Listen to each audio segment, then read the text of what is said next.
Okay, so firstly, thank you so much to everybody who obviously have attended. If this is your first session, we're the Resistors Reading Group. We had a temporary break and we're just reconvening our Malcolm X series. Today's session is entitled The Muslim Malcom, Understanding His Black and Islamic Identity. What we're going to do first and foremost is just go around the room, and if everybody can kind of introduce themselves a little bit. So in the discussion segment, if anybody wants to address anyone else, it's kind of a lot easier to do so. My name's Nadia, and I'm one of the I'm essentially the chair today. And we have other sisters in the Resistors reading group. Some of the sisters unfortunately weren't able to attend, and one will be running a bit late. But we have Ayan, so is it okay if we start off here and then we go that way? Yeah, so I'm Ayan and I work as a science editor, but yeah, interested in Kiku studies. I'm Kiku and I'm learning various things, going to various groups and things. Okay, sure. Can we start with yourself? Me? My name is Zara. I'm working in HR for law firm, and I'm also interested in this talk. Thank you. My name is Bowie. I'm from France, and I am an e-learning assistant. And I like the Pan-Africanism ideology. My name is Magou. I'm French too. I'm here since 1 week. Brilliant. Sorry for my English. No worries at all. Thank you for attending.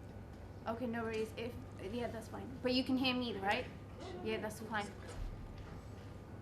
James, I'm a PhD student here at the English Universities.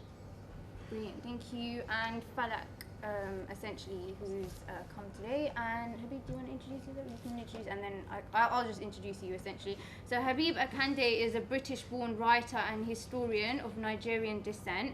Habeeb graduated from Kingston University with a first-class BA with honours degree in business and film studies. After his graduation, he travelled to Cairo, Egypt, to study Arabic, Islamic law and Islamic history at Al-Azhar High School and University. He is also the author of 5 published books on blackness in Islam, Muslims in Brazil and Afro-Arab sexuality. So essentially today, Brother Habeeb will be exploring Malcolm's black and Muslim identity after embracing true Islam, or rather Orthodox Islam. Malcolm's dedication to the truth is something which we should all aspire to, a man of moral discipline. Malcolm was a firm defender of black people against white supremacy and was willing to sacrifice his life for his beliefs. His conversion to Islam did not stop him from tirelessly working to destroy the human cancer of racism and lift the self-esteem of black people. Immensely proud of his African heritage as well as his Islamic religion, for Malcolm there was no contradiction in being black and Muslim.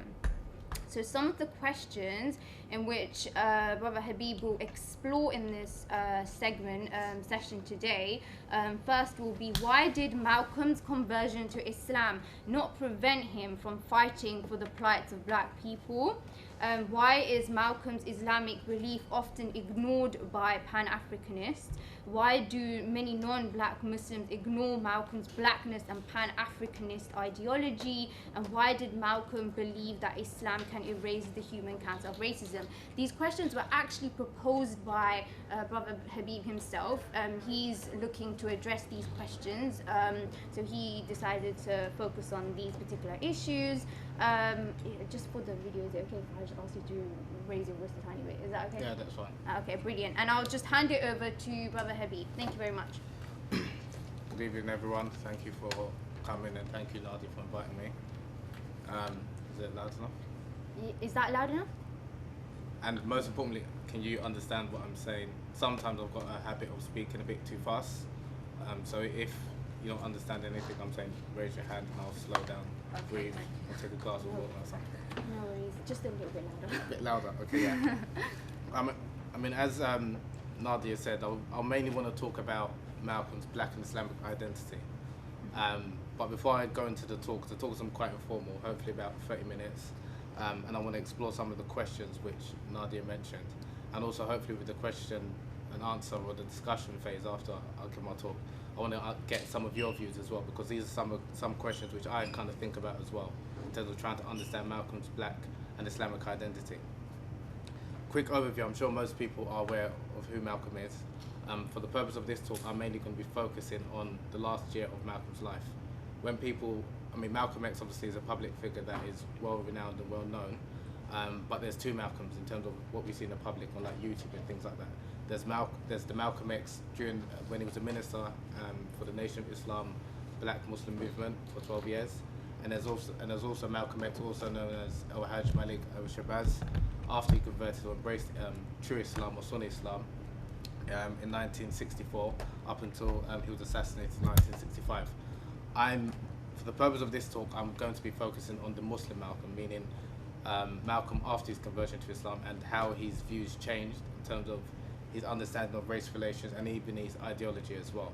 So I want to talk about that. But in order to understand Al-Hajj Malik al-Shabazz, you need to understand Malcolm X, i.e. the Malcolm X that was in the Nation of Islam, and some of his beliefs or the beliefs of the Nation of Islam. One thing I wanted to do before getting into the questions, I think it's important, and obviously some of you can see from the notes, is to define some terms. I think it's very important to define some terms that I'm going to be using today. And the reason why I'm explaining what these terms mean is because people use terms differently, to mean different things. So the first term, by me using the word Islam or Sunni Islam or Orthodox Islam or quote-unquote true Islam, I'm referring to the Orthodox religion of Islam, that the monotheistic faith, which is the religion of the Muslims, established in the 7th century by the Arabian Prophet Muhammad, peace be upon him.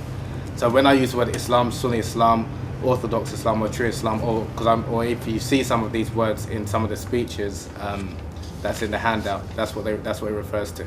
Okay. By Muslim, when I use the word Muslim, I'm referring to someone who follows Sunni Orthodox Islam. Okay. When I use the term Black Muslim, I'm using that term referring to those who follow the Nation of Islam Black nationalist sect. And the reason why I want to explain these different terms is because even when you read Malcolm X's book, or even when you read anything during that period, you hear a lot of times when people referring to the Black Muslim, they're referring to the Black Muslim sect, which is not the same as Sunni Islam. So I think that's important that people understand that. And then I'm going to talk a little bit about the theology of the Nation of Islam and how it differs from the theology of Sunni or Orthodox Islam, and then how and why that had an impact in terms of Malcolm's worldview in terms of understanding race relations. The next term, Nation of Islam, also known as NOI or the Black Muslim Movement. And one thing also I want to point out, the last 4 chapters of Malcolm X's autobiography from out to 1965, you notice that because he's talking about his transition from when he was kicked out of the Nation of Islam to embracing Sunni Islam, and then making the famous pilgrimage to Mecca. You notice that he refers to the Nation of Islam as the Nation of Islam a lot, right? We know that Malcolm X, the book was finished or completed by Alex Haley. Obviously, he wrote the book with the assistance of Alex Haley. But if you were to listen to a lot of Malcolm X's speeches after he made the pilgrimage to Mecca when he embraced Sunni Islam, he generally refers to the Nation of Islam as a Black Muslim movement, not the Nation of Islam itself. And I mean, my thoughts why there's that difference, because again, you especially during the last 4 chapters, very rarely he refers to the Nation of Islam as a Black Muslim movement. I think that's maybe Alex Haley's used Nation of Islam rather than using Black Muslim movement. One of the reasons why I think Malcolm X did not refer to the Nation of Islam once he left as the Nation of Islam is because he didn't want people to have this idea that the Nation of Islam is from Islam, or as part of Islam, because they're very different, which I'll explain a little bit later in terms of theology and whether they're like true or real Muslims. Okay, so that's just a side note which I think maybe people should be aware of, and that's why in a number of the speeches that I've printed some excerpts from, you notice that he's constantly referring to the Nation of Islam as a Black Muslim movement as opposed to the Nation of Islam, what they self-identify, what they call the group itself. And obviously the Nation of Islam is an exclusively Black African-American pseudo-Islamic sect proposing a separate Black nation. It was founded in 1930 by a man called Wallace Fard. And the second leader was Elijah Muhammad from 1934. And also, as we know, it came to prominence under the influence of Malcolm X, and its current leader is Louis Farrakhan. Now, the Nation of Islam's beliefs has changed somewhat since when Malcolm X was assassinated in 1965, but I'm mainly going to be talking about what were their views or their beliefs during his time. Okay? So I'm not going to be talking about, because again, I'm not going to talk about what the Nation of Islam's beliefs now, because some of their beliefs will come more in line with Orthodox Islam, but I'm mainly talking about during the 50s and 60s, whilst Malcolm X was trying to grow the group. By black, I'm referring to a member of a dark-skinned people, especially one of African, Australian, or Aboriginal descent. I think that's important, especially nowadays where the term black can be used politically, referring to people who are non-white. For the purpose of this talk, when I'm referring to black people, I'm referring to people of dark in complexion, primarily of African descent. So I'm not using like political blackness, meaning that it can refer to anyone who's non-white. Racism, I'm sure you understand what racism is, and again, another thing I want to point out is by racism, I'm referring to racism as in the belief that one race or ethnicity is superior to another, not institutional racism or structural racism. And I think that's important that people understand how I'm using this term, because you might hear people nowadays that say a black person can't be a racist or Muslim can't be a racist under the, not that they're incorrect, by that definition they're referring to racism meaning like structural racism or institutional racism. And obviously in a white supremacist country, black people are the minority and Muslims who are also the minority, they can't be institutionally racist. So but I'm not using that definition, I'm using the definition of racism. When you hear racism, I'm referring, or when you hear me maybe say that Malcolm X was a racist or the Nation of Islam group was racist, I'm referring to the belief that one race or ethnicity is superior to another. And that can happen, and that's for black people, white people, whatever. It's not just specifically for white people, okay? And obviously you've got the definition of colorism, which I'm sure people know what that is. And then obviously white supremacy, the belief that the white people, the white race, is superior to all other races, especially black race, and therefore they should dominate them. Black nationalism, by black national I'm referring to the advocacy of the national civil rights of black people. Again, by black people I'm referring to those of African descent, and I think it's important that people understand that I'm not referring to political blackness. And just on a side note, this is something, I think yesterday when I was compiling these notes, I think Jay-Z's song was playing, and I remembered, don't ask me why, but this is, I think, why this is important, and why I wanted to define these clear terms. The track was Heaven, I don't know if anyone's heard of it, and he was referring, the song is with Justin Timberlake. Some people look at me, why am I talking about Jay-Z? In the song, in the first verse, he said, arm, leg, arm, head, and something like that's God's body, right? Now, has anyone heard of the 5%ers nation? No? No, I just read about it. Sorry? Just read about it. You just read about it. Okay, so the 5% nation is a prominent group in African American communities today. They were established in 1963. Their leader was a gentleman called Clarence 13X, who was a former member of the Nation of Islam, and he was also a former student of Malcolm X. After he left the Nation of Islam in 1964, he set up this group called the 5%ers, also known as the Nation of Gods and Earth, and the 5% Nation, where they believe that amongst the population, 10% of people know the truth, but they want to, they don't want to enlighten the rest of the 85% of the population, and 5% know the truth, and they're trying to teach people, empower people about the truth of the world and things like that, right? So this group was an offshoot of the Nation of Islam, and there's a number of prominent, well-renowned African-American musicians and personalities who are 5%ers, and they self-identify as Muslim. And again, by them calling themselves Muslim, I'm not referring to like Sunni Islam. So when you might hear that, and that's again the reason why I'm defining these terms, because when you hear Muslim, especially if someone says it, you have to understand what they mean and what their ideology is or what their theology is. Now the 5% group, they believed that the black man was God incarnate, similar to the Nation of Islam. The Nation of Islam, they believed the original leader, Wallace Fard, was God incarnate. And they believed that Elijah Muhammad was a messenger of God, of Allah. Allah, the Arabic word for the one God. Now, the Nation of Islam, Clarence 13X, he disagreed with the Nation of Islam's teachings because he believed that the true God should be a real black man, i.e. because Wallace fathered and was mixed race, similar to Elijah Muhammad. He was of mixed heritage. So, and Clarence 13X, who was a quote-unquote true black person, he believed that for God to, the true black man, the true God has to be a real black man, which is himself and everyone else and every other black person, kind of thing. So that's what was Elijah Muhammad's ethnicity? Do you know? It was apparently he was partly Asian or something. Wasn't yeah, he? it was part. I heard it's partly Asian as well. Yeah. It was partly Asian, but obviously in America he'll be considered to be black because of the whole one drop rule, right? But where Clarence 13X he differed with Elijah Muhammad and the Nation of Islam was because he believed that the real, like the true black man is God. So he believed every black person potentially can be God. Okay. Now he then called himself Allah the Father. Now again, from an Orthodox Sunni Islam perspective, this is heretical. This is not Islamic at all. But again, they've adopted these terms. That's why they're pseudo-Islamic. And it's important when you hear this or read this, you understand obviously their ideology. Okay. Now they believe that Allah is an acronym for arm, leg, arm, head. Right? Now anyone who knows Arabic knows how unfortunate, like way off true understanding of what Allah is, meaning the one God, but that's what they've used as an acronym in arm, leg, arm, head, meaning we are all God. Okay, so when I'm referring to, and again the reason why I'm pointing this out, the reason why it's important, when you're hearing any of the Nation of Islam's, and this is why if you notice Malcolm X and a number of Malcolm X's speeches, virtually most of them, there's about 27 that I've came across from when he made the pilgrimage to Mecca to when he was assassinated.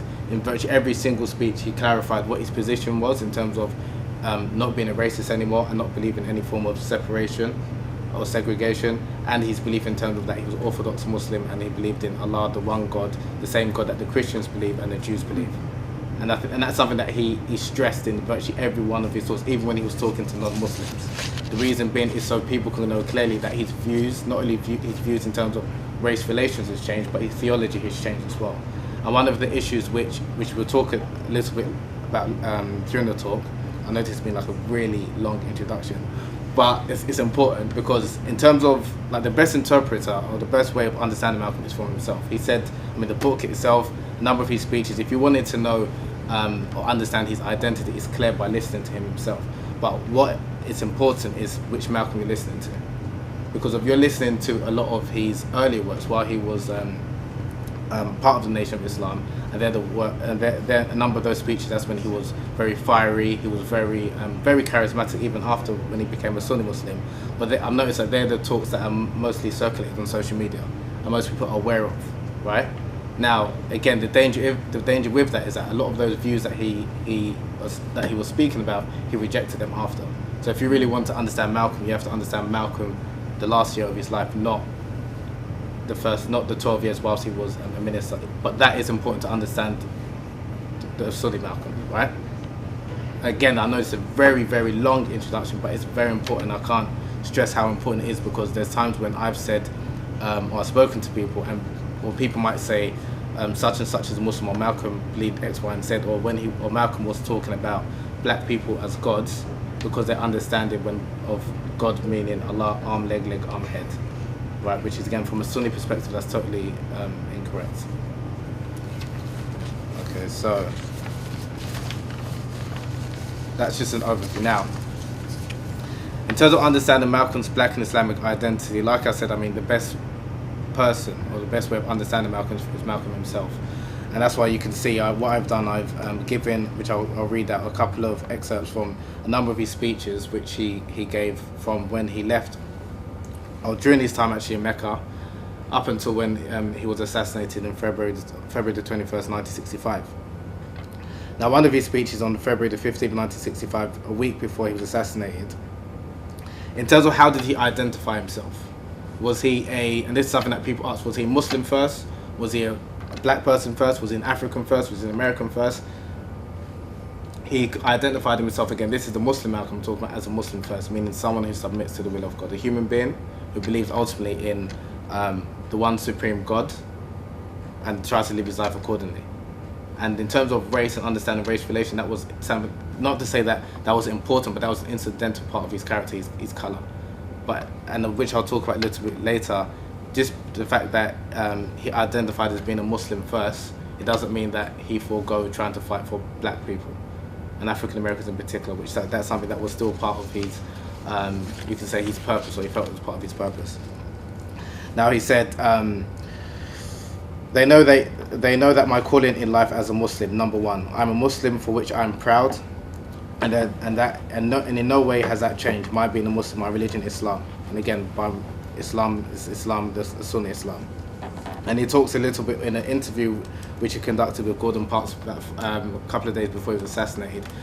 He was talking about race relations, and in that interview, I've left an excerpt in the notes for you to look at after, but he talks about even when he's speaking to a number of the African leaders, so after when he made the pilgrimage to Mecca, he went to different parts of West Africa, and he met a number of like Ghanaian leaders, Nigerian leaders, and even like Berbers in North Africa and Algeria. Now, a lot of the Berbers are, you could say, white, like very fair in complexion. Also, that dramatically changed his understanding in terms of race relations, because he saw people that would be considered to be white in America, but they were his brothers. And he talks about in his famous letter from Mecca that he received the same sort of hospitality and sincerity in terms of brotherhood amongst these quote-unquote white people as much as he did with the black Africans. So that's, again, dramatically his understanding and views of race relations. So, and this is something that, again, especially if you read the last couple of, listen to the speech, the last, I'll say, 4 months of his life, he also started to speak less about black nationalism. And not to say that, again, black nationalism meaning the advocacy of the civil rights of black people, is not to say that he wasn't speaking about that anymore, but in the conversation he had with Gordon Parks, he spoke about that racism is not just a black and white thing. It's not just between black people and white people. Ultimately, even when someone asked him 4 months before he passed away, what do you think is the cause for racism in America?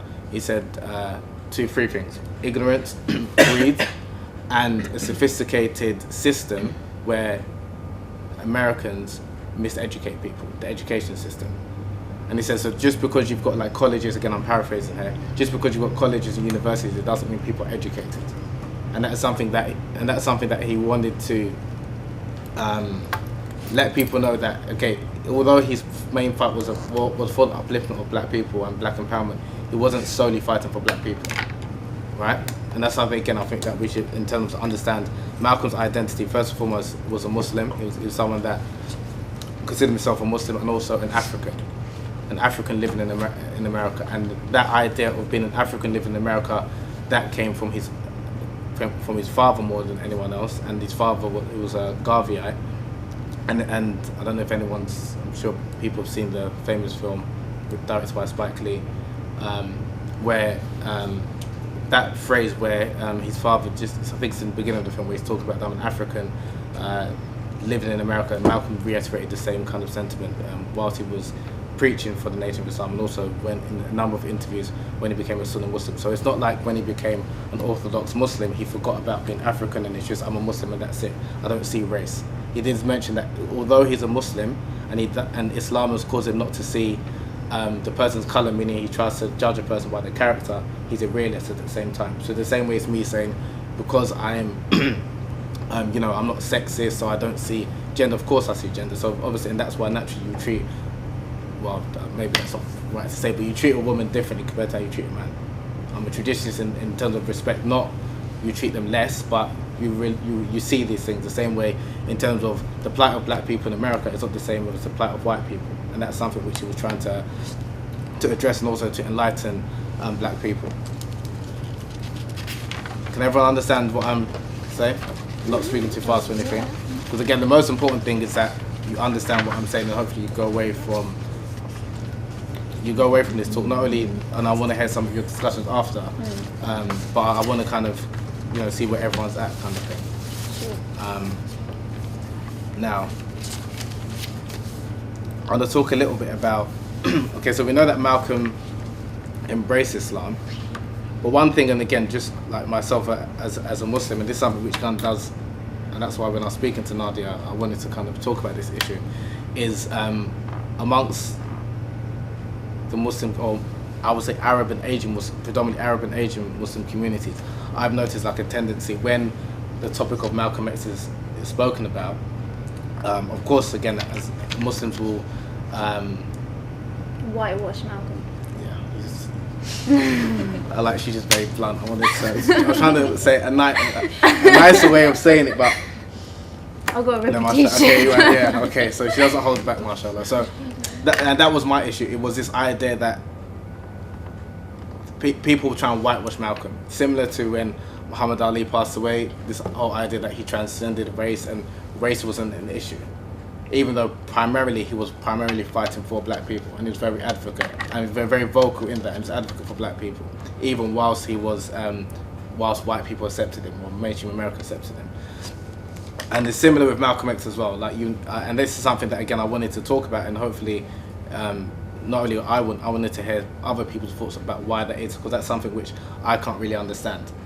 So I wanted to hear different people's perspective. Maybe I'm not seeing things or whatever, but it's just something that kind of bothers me, that when you have a number of predominantly non-black Muslim speakers talking about Malcolm, it's like they erase Malcolm X's struggle in terms of whilst he was during the Nation of Islam, which is important because you need to know, like I said earlier, Malcolm X, when he was during the Nation of Islam, and even prior to that, in terms of having lost his father at 6 years old, who was murdered by the KKK, his mum being sectioned in the mental hospital by the age of 13, that will have traumatic impact in terms of your upbringing. So again, not that I agree with the Nation of Islam, I can understand how they came about, and I think that's important, that even if you don't agree with maybe from a theological perspective, they did and are continuing to do a lot of good for the black community, which has to be recognised, and you can understand how it came about because it didn't come out of a vacuum. So I think that's, even as Muslims, even if we maybe don't agree with some of what they're saying in terms of about theology, we need to understand, like, in terms of the movement, in terms of the activism, and that's something that Malcolm was wanted to stress, which even after he became a Sunni Muslim, he was very much about activism, not just preaching. And this is illustrated by, he set up 2 organizations after he left the Nation of Islam, or was kicked out of the Nation of Islam. He set up a Muslim organization which was inclusive of everyone, irrespective of your race, but primarily teaching people about Islam. And he also set up an Afro-American, exclusively for African Americans, black empowerment organization to obviously educate black people, and also to deal with issues that are affecting primarily the 22 million African Americans in America. So I think that's very important, because he understood that he himself, and another thing as well, when people talk about Malcolm X during the Nation of Islam, and then when he became a Sunni Muslim, people say that the Sunni Malcolm was Al-Hajj Malik al-Shabazz, when he actually was given that name when he was in the Nation of Islam. So it's not like he converted and then he changed his name. So that's another misunderstanding that some people have, because he was given that name whilst he was during the Nation of Islam. But he said when he was interviewed after he came back from Mecca that he's still going to use the name Malcolm X, because that's the name that he's known by. That's the name that he's known by. If he was to go by Al-Hajj Malik al-Shabazz, a lot of people, particularly you can imagine a lot of the African American who weren't Muslim, they probably wouldn't have gravitated to, because they maybe didn't want to, which they're within their right to embrace Islam, but they liked what he was doing in terms of calling for black empowerment and things like that, and in terms of his black activist struggle. So that's why he set up 2 organizations, and I think that's something that Muslims, when I'm hearing Muslims talk about Malcolm X, they talk about, like I said, obviously his famous pilgrimage to Mecca and things like that, but then in terms of his activism, his social activism, that's ignored. And that, for me, in terms of a lot of Malcolm's greatness and why he's revered by so much people across the world, is the fact that he was willing to die for his beliefs, and he was very courageous in that. Not his Islamic beliefs. Again, that's not to say it's important, but that's why he's embraced by Muslims and non-Muslims. But again, that was just some of my thoughts that I had issues with, but I wanted to kind of, in the discussions, I wanted to maybe talk to a few of you after, kind of hear some of your thoughts in terms of why is it within the Muslim communities in particular, Arab and Asian, or Arab isn't Asian, isn't it? So I don't want to say Arab and Asian, but you know what I mean. They kind of whitewashed Malcolm, so we'll talk a little bit about that in more detail later. Another thing I wanted to kind of discuss is why is it that Malcolm X's Islamic or Muslim belief is often ignored by Pan-Africanists or Afro or Black nationalists? Has anyone read Destruction of Black Civilizations by Chancellor Williams? Excellent book. It's published in 1974. But one of the issues I had with that book, obviously being a Muslim, was, and not even being a Muslim, just even as an historian, was some of its, the portrayals of Islam that I would say was inaccurate, and of the early Arabs.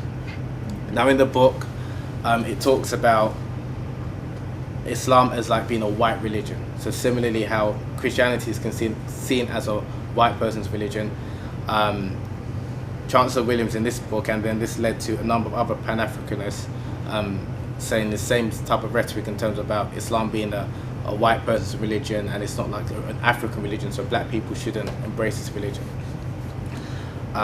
So in this book in 1974, he charges Islam that it subjugated African blacks, and he identifies the Arabs as whites, like Caucasians. This book it then led to a number of other leading Pan-Africanists and Afrocentrics talking about Islam being a leading, you can say, Afrocentric crusades against Islam, particularly Black American Islam. And again, by Black American Islam, I'm talking about Sunni Islam. An example is Haki, forgive me if I mispronounce his name, Madhubati. He suggests in his book Enemies, The Clash of Races in 1978, that Islam was part of the global white supremacist ideology. Another professor, Professor Santi, who coined the term Afrocentricity and defined its parameters in 1980, he proclaimed that Islam was in fact contradictory to Afrocentricity, meaning like Africa or Africans are the center of, like in terms of ideology or understanding the world. Another great historian, the late Dr. John Henry Clark, he also continued Chancellor Williams's approach to the subject in terms of seeing Islam being in contradiction to being a true African. And this is something which, even whilst I was in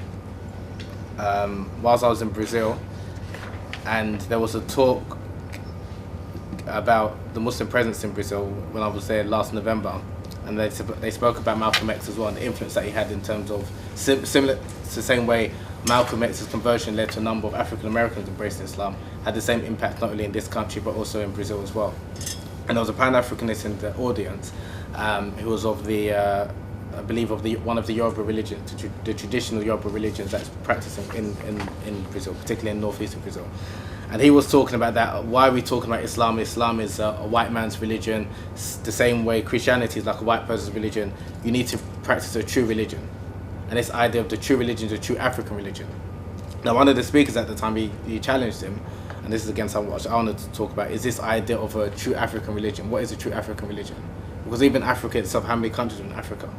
And even within like one country, there's many different ethnicities, the different cultures, and the different religions itself. So this idea that there's this true African religion, and if you're somewhat becoming a true African, or if you're embracing African heritage, therefore you should leave the religion of Islam. This is something that I have an issue with. Obviously, as a Muslim, I don't see myself as any way less of an African, because I believe in a religion that was established by an Arabian prophet, an Arabian man.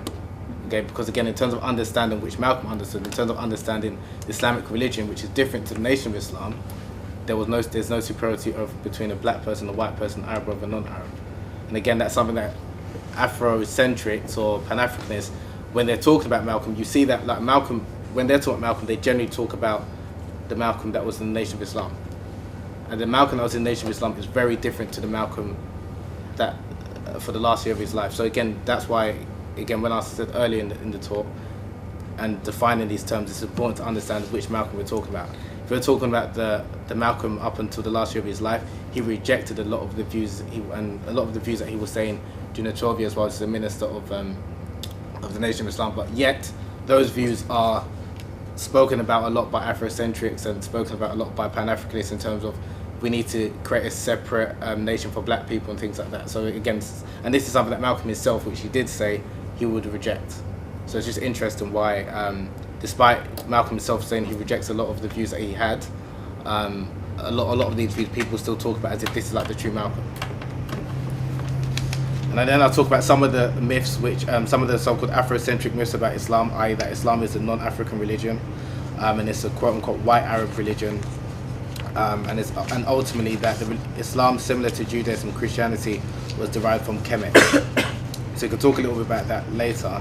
And another thing which a number of Afrocentrics talk about, and Pan-Africanists, is this idea that because of what occurred in Islamic history, like the slave revolts which took place in 9th century Iraq, when there was a number of black East African Muslims known as the Zanj, when they rebelled against their slave masters, the Arab slave masters. A lot of people, a lot of Pan-Africanists, and I've had many discussions with Pan-Africanists, they attribute this to the religion. Right? So the same way, and I think this is doing an injustice to religion, the same way I think it's an injustice for not only black people, but even brown people, whatever, to attribute what the transatlantic slave trade to Christianity. So because the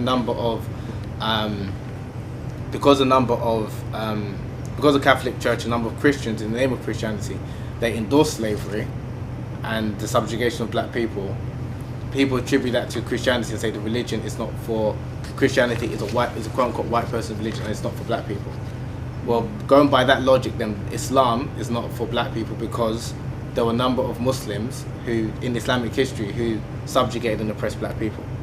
Do you understand? So I'm saying that type of logic is dangerous in a sense, because if you're going to go by that type of understanding, that's why Christianity is not for black people, then you, by the same understanding, and that's why Islam is quote unquote not for black people as well, which again, that's something which I would disagree with, and I think that's something that, whether you're Muslim or non-Muslim, that's something that you need to kind of think about when people talk about what is a quote unquote white religion or a European religion.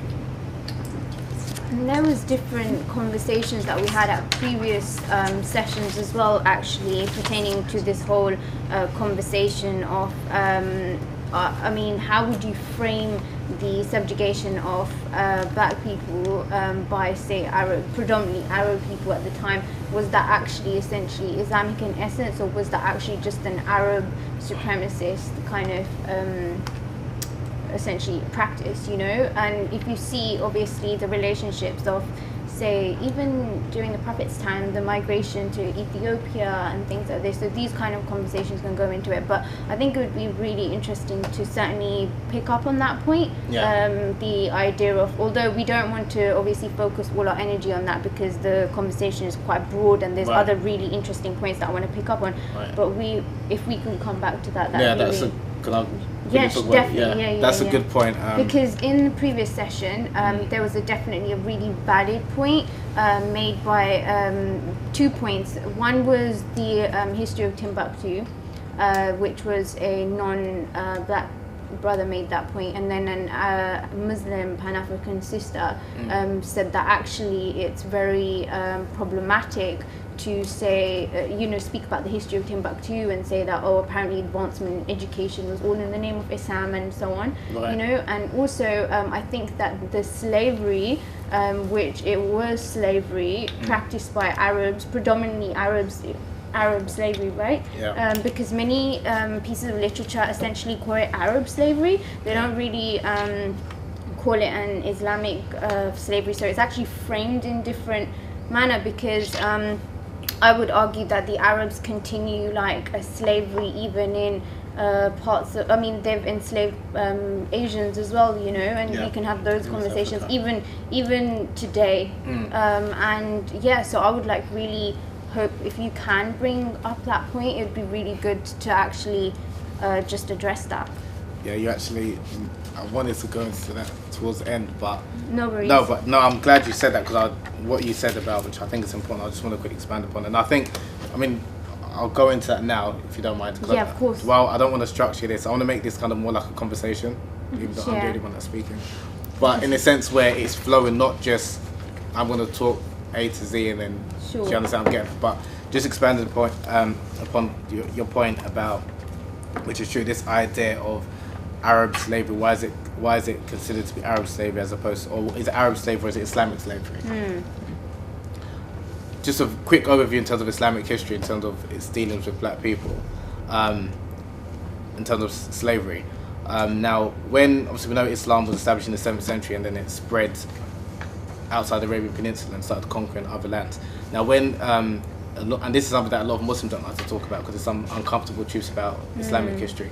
When Islam spread, although Islam spread and is kind of seen as the golden age of Islam, a sense of Arab superiority started to develop amongst many of the Arab Muslims, which many people don't talk about. And one of the things which, again, although Islam was embraced Arabs, black people, Europeans, and also after Asians as well, what a number of the Arab Muslims did in the 9th century was, in order to become a Muslim, you had to join an Arab tribe, which again, that's not from Islam. That's going back to Arab culture. So in order to become like a quote unquote proper Muslim, you had to align yourself with a certain Arab tribe and become like a Mawali, which again, that's something that they introduced, but that's not part of the religion. That's just an attribute. Yeah, that's something that they introduced, right? Now, in terms of the enslavement of black people, the Arabs did not only enslave black people, they enslaved other Arabs and also enslaved Europeans. But they then they did target a number of black people, particularly the black Africans in East Africa. But that did, and some of it was primarily because they were black, and because they were influenced by theories from ancient Greeks that black people are naturally submissive to slavery, and they're well equipped in the Curse of Ham theory and story from the Bible and stuff, and they use it as a form of justification to enslave black people, right? So the same way you had that with the transatlantic slave trade, you did have that in Islamic history. Now, I wouldn't say that's Islamic because that's not from a religion, right? So that's why I would say it's Arab slave trade. The same way I would not say that what the transatlantic slave trade, which the white Christian Europeans, what they did to black Africans, I wouldn't say it's a Christian slave trade. I would say that's a European slave trade. Do you understand? Again, I think we as we can accuse, and I think even as Muslims or non-white people, we like to point the finger at white people in Europeans and say they did this in the name of Christianity, but there were also Muslims who did similar things that you could argue that was in the name of Islam. But you wouldn't say that. I wouldn't say that. Do you understand? Yeah, sure. That's why I wouldn't ascribe, because I mean, even like the recent Birth of a Nation film, which was interesting if anyone hasn't seen it or even read the book. You had, and the reason why the film was so interesting, you had the slave masters who was using slavery to oppress black people, but you also had a slave who was using a Bible to fight against slavery. Do you understand what I'm getting at? So you can use like the Bible the same way the Quran. You can use it to like you can try and manipulate and say it means this, it means that. But obviously, if you actually read it, it's quite clear. I'll argue that the Bible somewhat is a bit more. It can be manipulated more than the Quran in terms of how you can subjugate slaves and stuff like that. Because there's some verses which is quite problematic when it's in the Quran. It's not that you haven't. But in saying that. Slavery wasn't abolished by Islam, so slavery was still practiced in Islamic history, but it was done because of someone's race that came after a period of time, not because of the religion. Yeah. And also, is it fair to equate Arab slavery with European slavery? Because is it not a different? No, I don't. I think it's a different. I think again, they were both horrific practices, but I don't think you can compare the two in a sense that. What the Europeans did was like chattel slavery. And again, just another thing as well that I think we need to as well, and I'm myself a victim of this as well. When we think of slavery and slaves, we shouldn't be thinking of black people, because that's a thing that comes to most people's minds nowadays. If you were to say slavery, slaves, you automatically think of racialized slavery because of what happened in transatlantic slave trade. Now I know it's troubling for some people to believe, but Africans enslaved Africans as well. Do you understand? That's what Arab enslaved. So again, I'm not trying to condone a practice or whatever, but when you're looking at the Arab slave trade, it's not the same. Again, I'm not justifying all the Arab slave trade. Arabs enslaving black people, Arabs enslaving Indians as well, and I'm not saying that is Islamic in any. But I'm not. But it's not. It wasn't racialized the way it was as what happened in the transatlantic slave trade, but some parts of it was. It's an interesting conversation to have in contemporary understanding of like slavery as well, no? Yeah. Because when you go to much of the Arab world that does still, in my, how I would frame it, still practices slavery, and say in a lot of the Khaliji countries, there is a racialized element to it. But I would argue it's not racialized, it's more about your tribe. So if you're not, because like in with the European slave trade, if you looked, like if you was non-white, they would target you, right? Yeah. Whereas the Arabs, obviously we know that some Arabs are very light in complexion, some are very dark in complexion. A very dark in complexion Arab would enslave a more light in complexion Black African, not because he's due to because like of his, class hierarchy and because he's not other. from the same tribe. Yeah. And again, that's something that we need to understand, especially that's what I wanted to do in the beginning of this, is understanding terms. Now people use terms. So even when Malcolm X was assassinated, was it 51 years ago, the way they use terms is very different to how we use some terms now. That's why it's important, before we kind of get into any discussion, you know, it might sound like it's this guy reading a dictionary, but you need to understand what I mean by certain terms, because I might use a term now, and we saw obviously recently what happened with, I'm not going to name the name of the university that quote that used two figures for Black History Month that were of Pakistani and Indian descent. Because again, then it's understand what do you mean by, whether you agree with it or not, but if you understand, if Black history or Black, you're referring to political Blackness, there's nothing wrong with that. I don't know. I think If the you- conversation is worth That's a having. bit sidetracked, but again, yeah, it's just. but I think that it's definitely worth like kind of exploring like what is meant by political Blackness, and Yeah. like to what extent it can hijack like genuine, obviously, like, you know, say African voices as well. So But that's why I wanted to say, by me referring to Black during this talk and discussion, I'm referring to people of African descent, people dark-skinned people of African descent. Again, so that's again, I think that's important that you understand. So when I'm talking about Malcolm fighting for the plight of Black people, if we were to incorporate all non-white people within that, the problem with that is that, so you're including people that even like Japanese people of fair in complexion, then you won't deal with the issue of, which he spoke about a lot, about the whole idea of Africanness or Africa seen in a negative light. And that's something that he wanted to address. That again, mainly talking to the 22 million African Americans, but by extension Africans across the diaspora, this idea that, and he spoke about, like, for example, the people in Brazil, 2/3, I mean, the reason he's brought, that's what even sparks some of my interest to go to Brazil as well. So he spoke about 2/3 of the people in Brazil are non-white. They're people of African descent, but this idea that people in Brazil or people in Venezuela or people in Colombia are not African because they speak Spanish or Portuguese.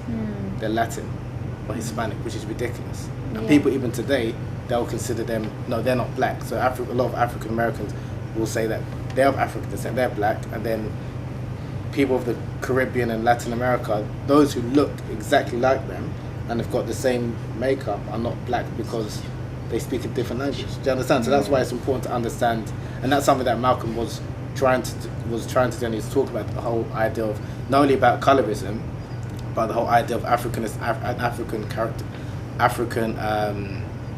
what's that word? Characteristics or African features. Sorry, I think that's something that's important, because he was talking about that. Why is it? And obviously we know that Beyonce used some of his famous speeches, which raised awareness, because he was talking about, again, the plight of Black women, and how the whole idea and the concept of beauty, and why is that we as Black people as well. And this is something as well which Malcolm X did do, and again, I think it's important to understand. He was definitely unapologetic, but he wasn't trying to preach to white people in terms of for them to accept us. It was all about trying to change the mindset of Black people or people, and then towards the end of his life, non-white people. You're trying to change your mindset, so this decolonize your mind. So rather than trying to go to white people, Europeans, to accept us, he was teaching us to kind of accept ourselves the way we are and our God-given features, and embrace it and celebrate it, rather than like celebrate when a white person, you know, like says that we're intelligent, beautiful, and this, that, and the other. So I think that's something that's very important, and that comes down to also the whole idea of why is Africa's always seen as a bad light. And it spoke about why the colonial powers, you know, they projected Africa with like savages and jungles and things like that. People wanted to escape the Africanness. I've kind of gone over the 30 minutes, even maybe 40 minutes. These are some rambling thoughts. Sure. Is there anything important that you want to touch on the presentation before we get to the question session? So what I said wasn't important. No, I'm saying just any in the remaining. Because obviously I interrupted your flow. No, fine. No, I mean the rest is quite self-explanatory. One of the questions which I had at the end, which I kind of spoke about as well, was I read an interesting article where someone was in the Telegraph, where, and I've heard this from other people as well, and this ties into what you were talking about the Arab slave trade and things like that. And I've heard this from a number of people that, because obviously we know that Malcolm X's life was one of evolution and change when he came across new material and new truths, and he wasn't scared to embrace his new truths. One thing that this particular writer said, and I've heard it from other writers as well, is if Malcolm X knew about the anti-black racism which exists, because to be honest, reading the letter from Mecca is beautiful, but it doesn't speak about the realities of anti-black racism which exists in the Muslim community. Maybe Malcolm didn't experience that. So what a number of this writer and other writers are saying is that if Malcolm X if he lived long enough to see the anti-black racism which exists within the Muslim community, he probably would have left Islam the same way he left the Nation of Islam. Now I would argue against that because, and again this is important to understand his identity, he wasn't someone who was a Muslim because of other Muslims, right? He wasn't a Muslim because other people's Muslim, and something that he did say even in his autobiography as well, especially after he found out about the infidelity of Elijah Muhammad, he realized that how dangerous it is to put all your faith in one person, or to believe someone is divine, which again from an Islamic perspective, we don't believe any human being is divine. So just because if he were to find out about the anti-black racism which exists unfortunately in many Muslim countries and has existed in Islamic history, I don't think that would have changed his perception about Islam, because he wasn't someone that was, like, again, his faith wasn't solely based upon the fraternity of the Muslims. Do you understand? That changed his outlook in terms of his views or perception of whiteness, because like you mentioned, when he was in Mecca and he saw people that in America would be considered white, but he said like Islam had moved the whiteness from their understanding. Do you understand? I'm getting it. But the reason why he said that, and I think it's important, is because even when I speak to a number of people, my North African friends, they don't consider themselves white. But maybe in America he might be considered to be white. So again, that's why I think it's important, because that changed, the trip changed his perception in terms of race relations, but not his understanding in terms of who God is. And again, you have to remember that he came from a religious background, with his father was a religious person, believed in God. So this understanding that, if he found out about the practices of Muslims in the past, and like the Zand rebellion and all the rest of it, he would have somewhat left Islam. I would argue against it, because he was someone that was dedicated ultimately to God, serving God, not trying to serve and please human beings. And that's why he could always change in terms of if new information came to light about certain people's practices. Yeah, for real. Okay, thank you very much for. What? Was I speaking too fast? A little bit. So you should have put your hand out. I should slow down. It's okay. We're gonna come back now. We're just gonna go around and we can definitely pick up. Are we okay, Santino? Yeah. Okay, you could just put it down, Santino. It's cool. It's fine there, anyways. So obviously, we're really thankful for your presentation, and we're just gonna pick up on perhaps segments that weren't covered, and obviously we can relay back. We have the hour. Anybody want to go first in perhaps engaging with the speaker on a particular talking point, or even sharing their thoughts on the topic? Yes. Yeah, well, you said that the European slave trade, it wasn't based on Christianity, but the British, when the British did the slave trade, they used the Bible to justify the slave trade. Yeah. Did they not? Yeah. No. Well, maybe I can explain myself properly. It was based on Christianity, but what I'm saying is I wouldn't say because of excuse me, because of the practice of some Christians, I wouldn't ascribe that to Christianity. There's a difference. So so they use the curse of Ham story, incorrectly to justify the enslavement of black Africans. Now, if you read the cursed family story in the Bible, in Genesis, it doesn't mention that Noah enslaved Ham and his descendants with blackness, but some you could say creative interpreters, they misinterpret that to say he enslaved them with blackness and slavery. So this idea that black people are should be enslaved by Europeans and using the Bible to justify it, if you actually read the Bible, it doesn't justify that. But people interpreted it to suit their own means to enslave black people. Now, again, because they justified, I mean, they use the Bible to justify their action, I wouldn't ascribe it to Christianity. Because I would say Christianity is free from that, the same way I would argue that Islam is free from some of the oppression which happened to the black Africans at the hands of Arab Muslims. I'm not going to say that they're not Muslims. Because do you understand? Again, that's why I'm saying that I wouldn't ascribe that to Christianity, not to say that they wasn't Christians. But yeah, the Hadiths, though, Right. they do have racism in it. Sorry? The Hadiths have racism. Which hadiths? That's what I'm saying. Okay, I'm glad you asked that question and said that. And that was one of the reasons why I wrote my first book of dealing with the whole concept of anti-black racism in Islamic history and in some Islamic literature. Now, if you can give me some of the hadiths, because some of them are fabricated, and that's what not many people are aware of. So there's some hadiths which hadiths is a prophetic tradition where the Prophet Muhammad, peace be upon him, is reported to have said there's no good in black people or the Zanj. When they steal, they fornicate. When they're hungry, they steal, and when they're satiated, they fornicate. Now that hadith, even though it's widely circulated among some Muslim communities, it's fabricated. He didn't say that. So if you're just picking up a book by some people who are attacking Islam and said, so that's one hadith, right? Is that quite dangerous? So that's why, again, when we're speaking, and again, I'm glad you said that, but it's important for you, if you've made an accusation, I would say, okay, bring that. I'm not making. No, okay, but you've said that. You said the hadiths are racist. Yeah, I said. Now I'm saying that. I'm not meaning to like be rude or anything, but I'm saying that. Okay, bring me in a hadith where it is racist. I see. And then it's either, because I've gone through a number of them. If you can show me one that is racist, then I will hold my hand up. But I haven't seen it, because most of them are either fabricated or it's interpretation. For example, there's a hadith which says that obey your ruler even if he's an Ethiopian with a raisin head, right? Now some people have taken that hadith to say, oh, this is the Prophet Muhammad, or this is Islam disparaging black people. Now if you read the interpretation of that, you have to understand again the context. Now the Arabs at the time,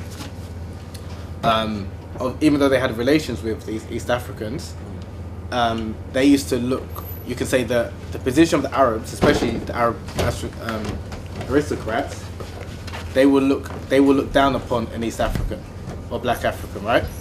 Because again, not because they're black, but in terms of understanding their tribe. Yeah? You with me? Yeah. Right? Now, by the Prophet saying, obey your ruler, even if, because he's using, again, this comes to understand Arabic, he used even if it's like a poor Ethiopian. He's not saying that there's something inherently wrong with being a poor Ethiopian or poor black person. He's saying even if it's someone that you don't expect, and the purpose of that hadith is to emphasize the importance of obeying people in power, because you don't want like fitna, you don't want discord, right? Yeah. So again, let's understand the context. It's not saying that something's inherently wrong with black people.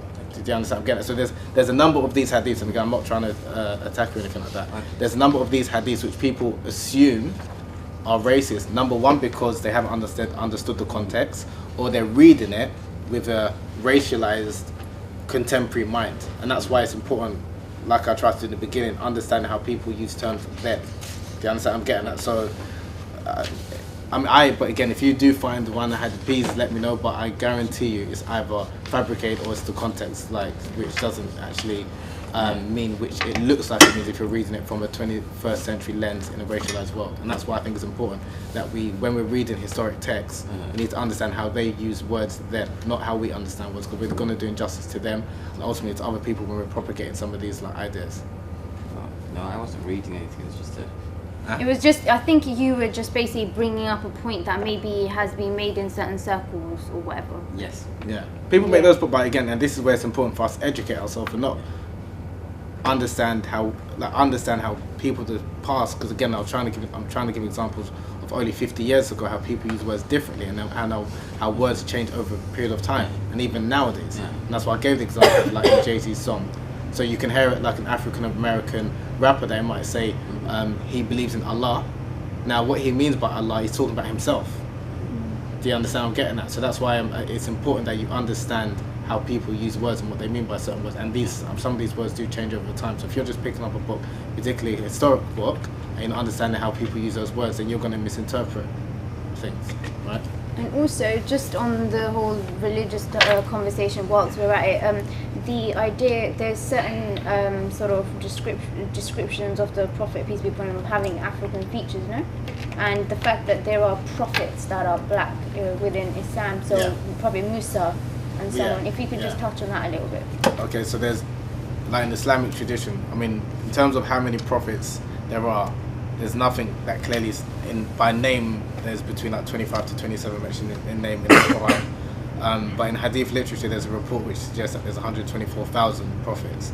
Some of those are, so a prophet is someone who's sent to his people to inform people about, the message meaning that there's only one God and to follow the messengership of that particular prophet. Now there are prophets sent to people, to Indian people, there's prophets sent to black people, to all people, right? But we only know, like I said, either 25 to 27 mentioned by name in the Quran, but there's some reports that even some of the prophets that were mentioned in the Quran, some of them are said to be black Africans, like Luqman, and the prophet of the people of the day. So this idea that, and I think it's important, is that this idea that Islam is somewhat anti-African, anti-black. Islam is not for black people. Islam is solely for black people. Sorry, it's not solely for Arabs. It's not solely for white people. It's from Islam perspective for everyone, right? But again, in terms of, or like the point you mentioned about like Musa having like reported to have like kinky hair, or I mean the idea of the prophet. I mean my only issue is because as much as yes you want to talk about or fight anti-blackness, you can go to one extreme and then start saying, which I think is very dangerous, and start saying everyone is black in Islam. And yes, we know there's traditions which state that from Islam perspective that the first person on this on Adam is black, from the word Adam, which means like dark brown, and Hawa means dark or like black. But even if they were black, from Islam perspective, that's irrelevant. From an Islamic perspective, and that's something which even Malcolm was stressing, that when he was talking about like race, again this is Muslim Malcom, that it's incidental to the person.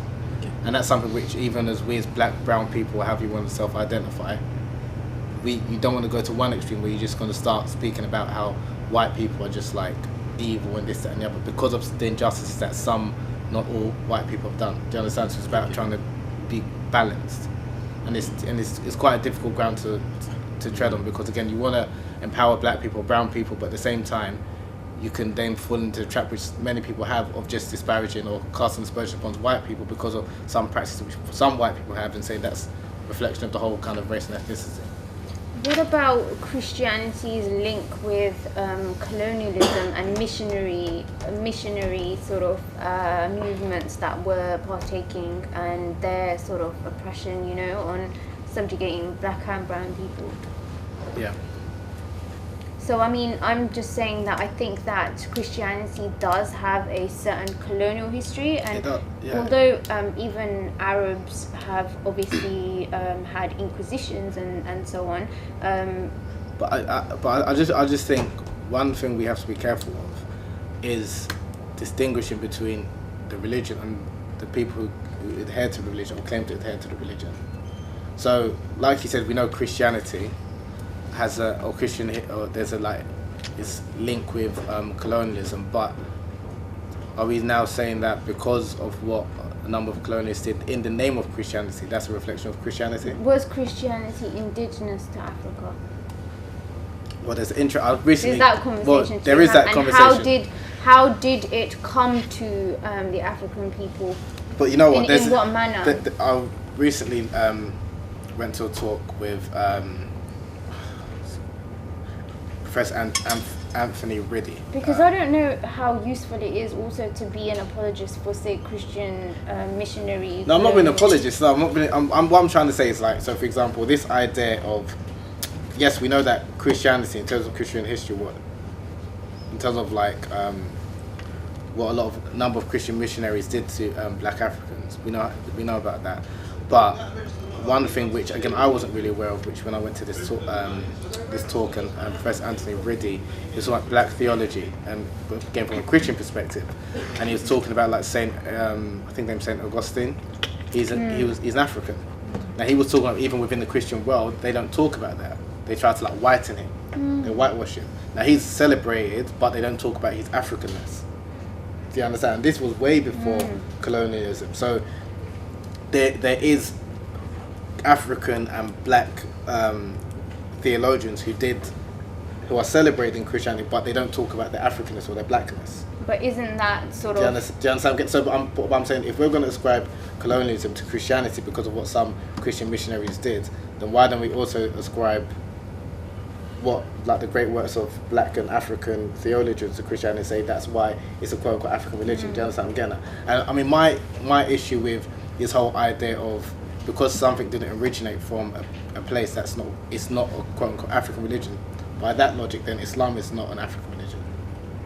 And that's what I don't see an Arab. But that is a genuine position that is held by, like, obviously Pan-Africanists. Yeah, and that's why what I wanted to talk about, that this idea that, and even when we're talking about Africa, the continent, some people include the Arabian Peninsula within Africa.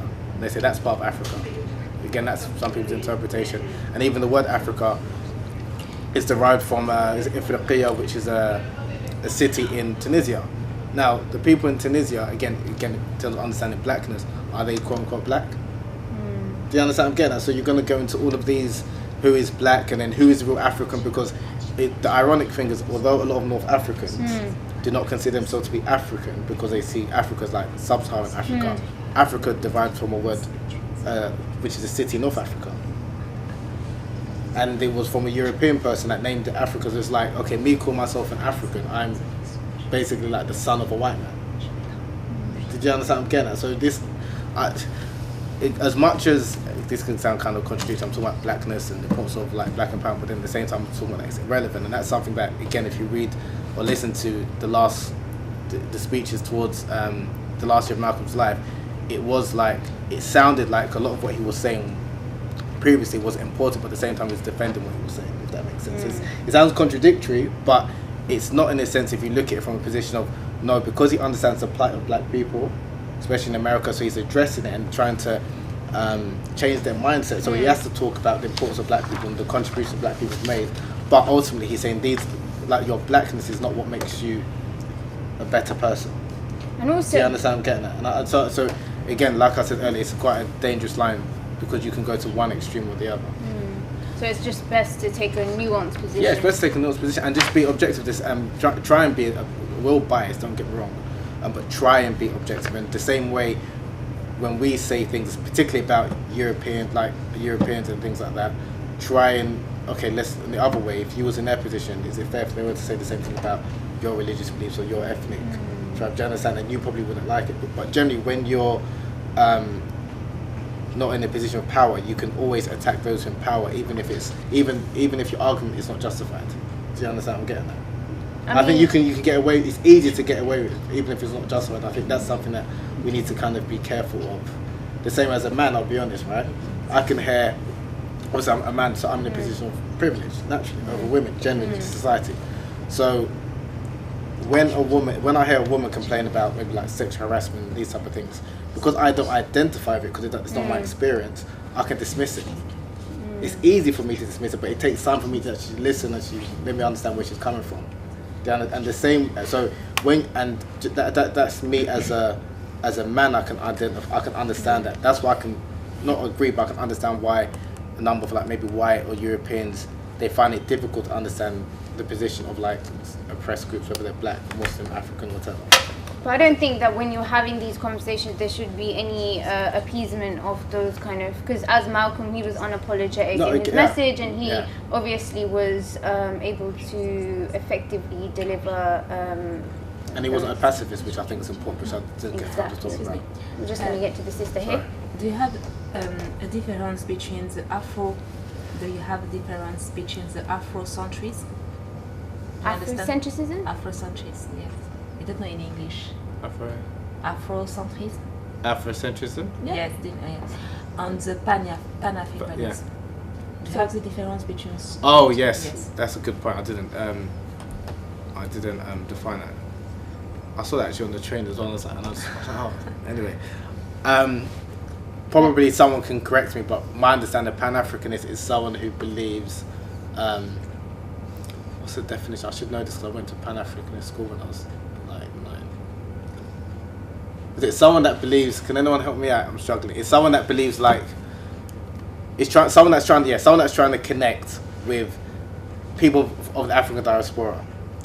So, because our trying to give a good definition. I can draw in James here. It would be nice to have like can how you give a nice I think in your segment, did you not touch on perhaps like the?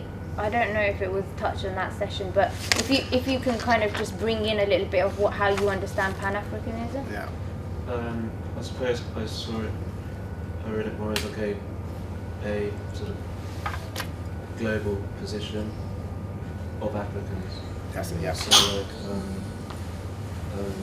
like which included maybe those Africans in the diaspora as well as the indigenous Africans. I suppose the Pan-Africans was just the movement too much. Yeah, and it's kind of like seeing us all as one people, isn't it? Yeah.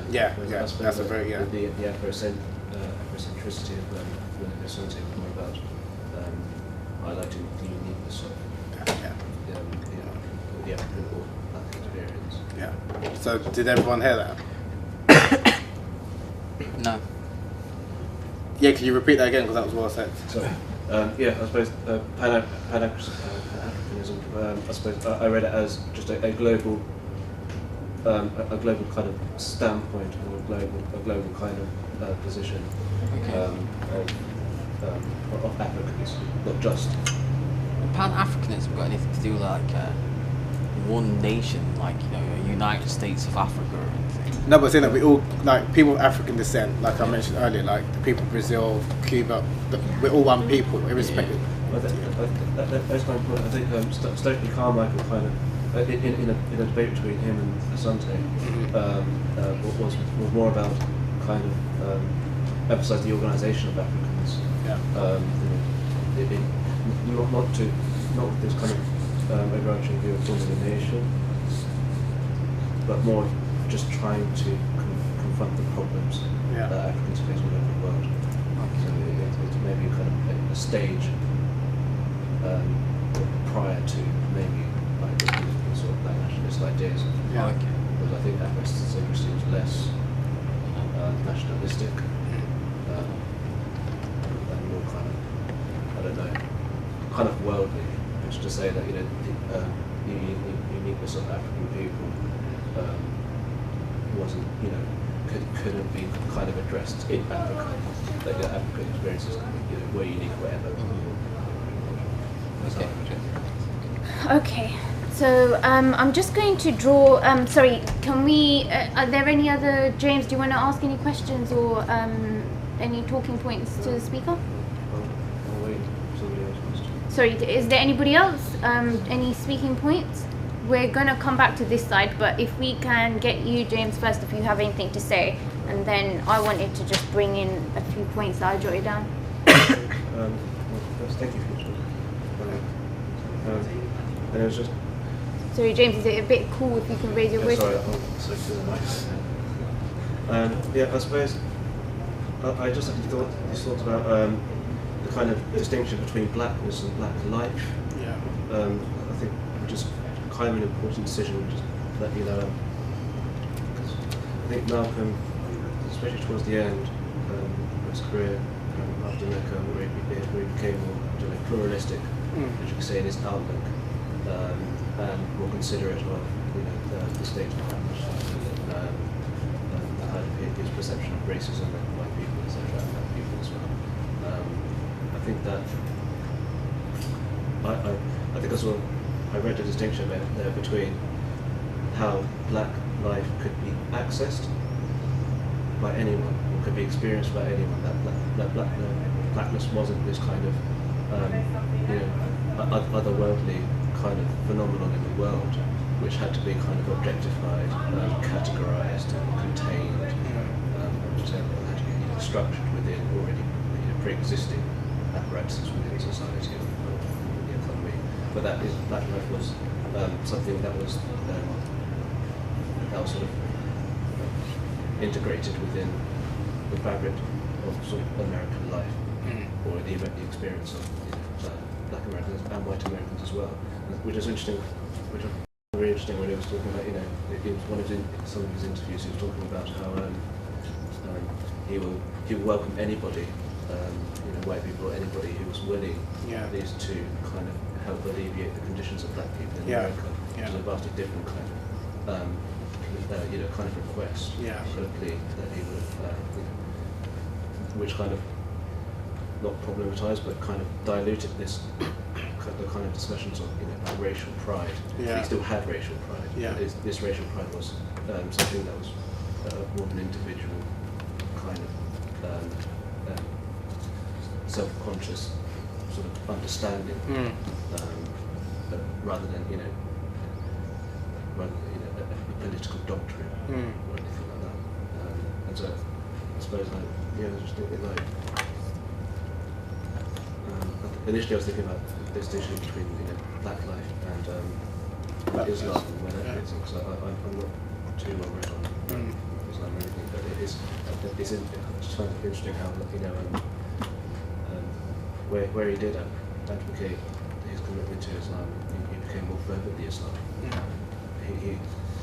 He no less kind of addressed his affinity with it through the prism of the black experience, which is quite interesting. I think it will highlight for me that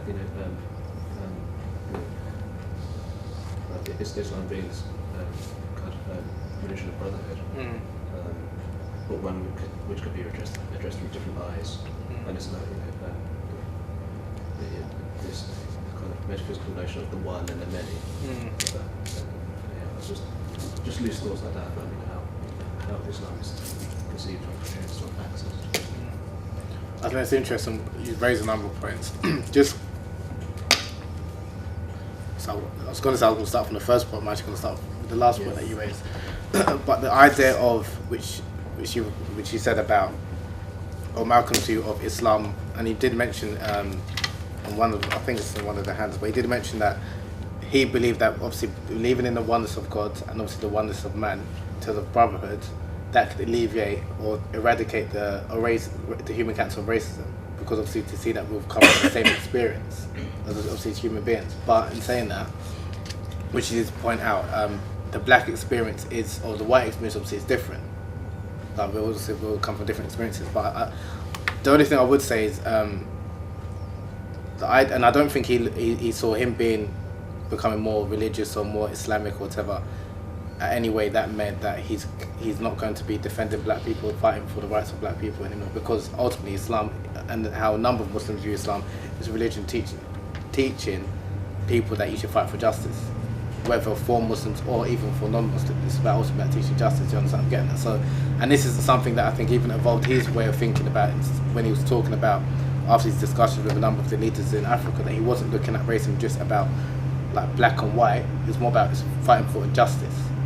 Do you understand? And I wouldn't be surprised if later, if he lived longer, he would have been fighting for like other minority groups like women and things like that, irrespective of their colour. But he, like he said in a number of his speeches, although he was a Muslim and he didn't view race or didn't see people's colour, he was a realist.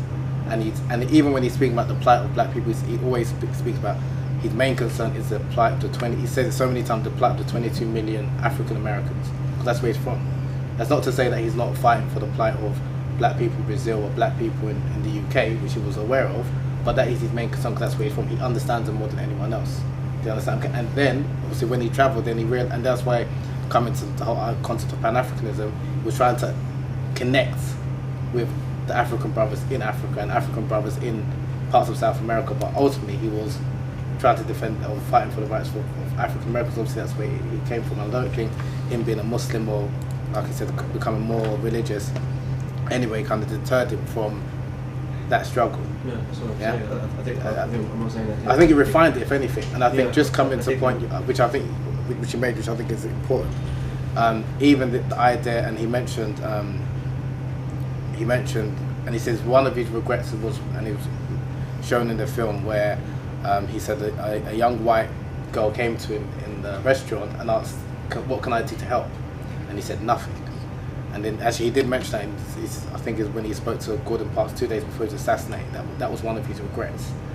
And then so that's why even with the organisation, the two organisations that he set up, he did allow white people to help but not join.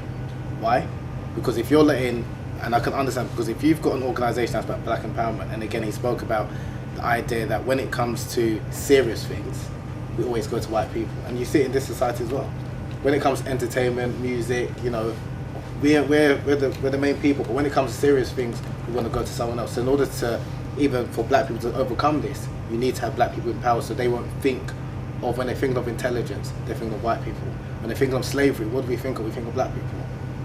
That needs to change. Do you understand? I'm getting that. So him having this organisation where it was exclusively black, but he did say white people can help, but they can't join.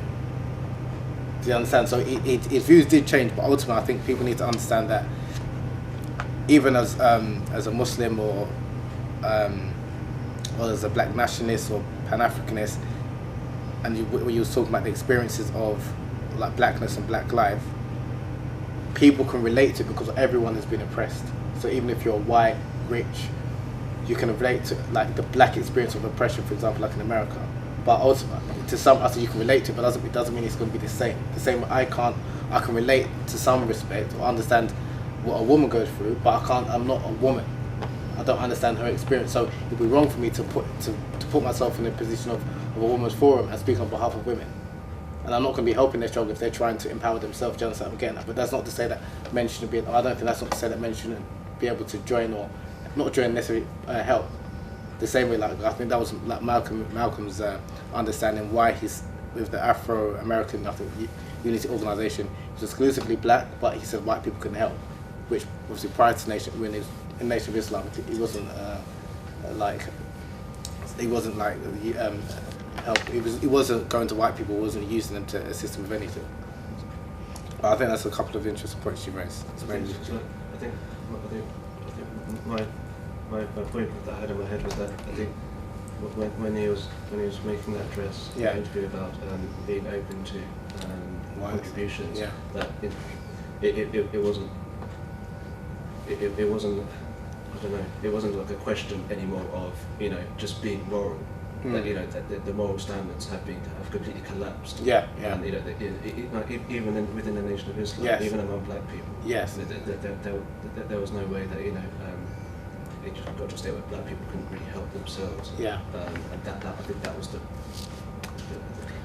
sort of reality of Americans. I think that they can't help themselves because their inability to help themselves even was a symptom of a broader problem, a global issue, or that wasn't a racialized thing. It was just a problem of the inadequacy of human moral conscience, and so it was more, I suppose, an ethical kind of thing, which is to say that an organisation should be like for black people, but then this organisation has to be understood kind of outside of the black experience. But at least its end goal shouldn't just be the symptoms of black people. Right, okay, But then tell me even this. more. Yeah, that's nice. It shouldn't be a sort of a moral question between just because I can shit. So that it's just like, why isn't this happening? Why are we doing something? But I suppose it's more of a problem of action. No, good points. I like that. Good to think. So there was some talking points. Sorry, did you want to engage a bit more, James? Or and are there any other points that you want to raise? Aya, any points? Back to me. You come back to me. I'll come back to you. Okay, sure. And we've just spoken to. So I wanted to perhaps just raise a few things. We're actually having the Nation of Islam at a session. That will be quite controversial for some, I'm sure, but I want to engage in conversation with them. I think it's very important to invite them and speak to them. We're having the Europe representative, the European representative throughout the entire Europe. Actually, the minister, I'm not sure what he calls himself, the Minister of Europe, not quite, but the Nation of Islam minister, who's good friends with Farrakhan, will be speaking actually at a session, and I'm quite interested in having a conversation with him about black separatism. And I don't know how we can look at black separatism in the contemporary understanding, or say how we as non-black subjects of, say, a state such as Britain, how we can position ourselves within this state in kind of looking at the idea of black separatism. I would say, because I was speaking to an Iranian friend of mine who was speaking about how black separatism can be seen as very, very important and quite revolutionary, in the sense that how would non-black subjects, non-white subjects in a white supremacist state as Britain position themselves, so they wouldn't engage themselves in, say, the party politics, or they won't necessarily want to become complicit in, say, a reformist political sort of work, but rather separate themselves from this dynamic and engage in a conversation kind of similar to how we're doing today, and try to have an understanding of our position in the but to try and escape this Eurocentric kind of positioning, you know. Yeah. So yeah, that was a bit rambled, but I think black separatism is so important, and for me it's just very like revolutionary and interesting, and I still really highly regard Nation of Islam on a political level, even in the US today. I think Farrakhan's position in relation to the elections is revolutionary, and I definitely think that he is intelligent in some of his work, and how he frames a lot of the oppression of black people in the US, and also Europe and elsewhere. So yeah, I think he's very important. I have disagreements on a theological level, but on a political level I hold them in very high regard. In fact, Dr. Khalid Mohammed, he was in the obviously Nation of Islam and also the Black Panther Party.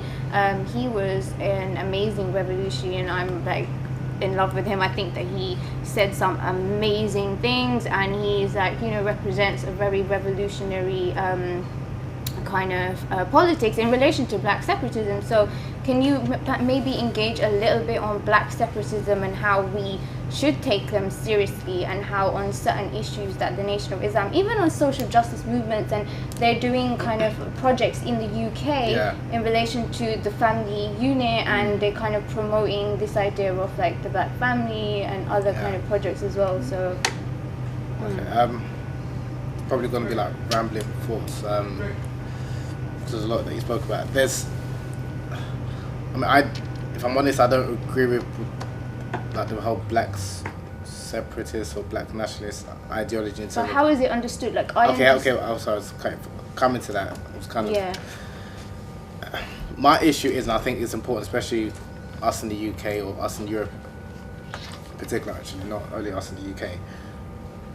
American history, in terms of especially understanding race relations, is very different to the UK and Europe, and I'm sure we're aware of that. And even in terms of understanding blackness, and I think one of the issues is that a lot of non-white people in the UK, we adopt the American model in terms of race relations, and we try to, and I see it as what, so the solution in America might work there, it might not, it might, I would argue that it won't necessarily work here. Why? Because again, understanding their history with the whole one drop rule.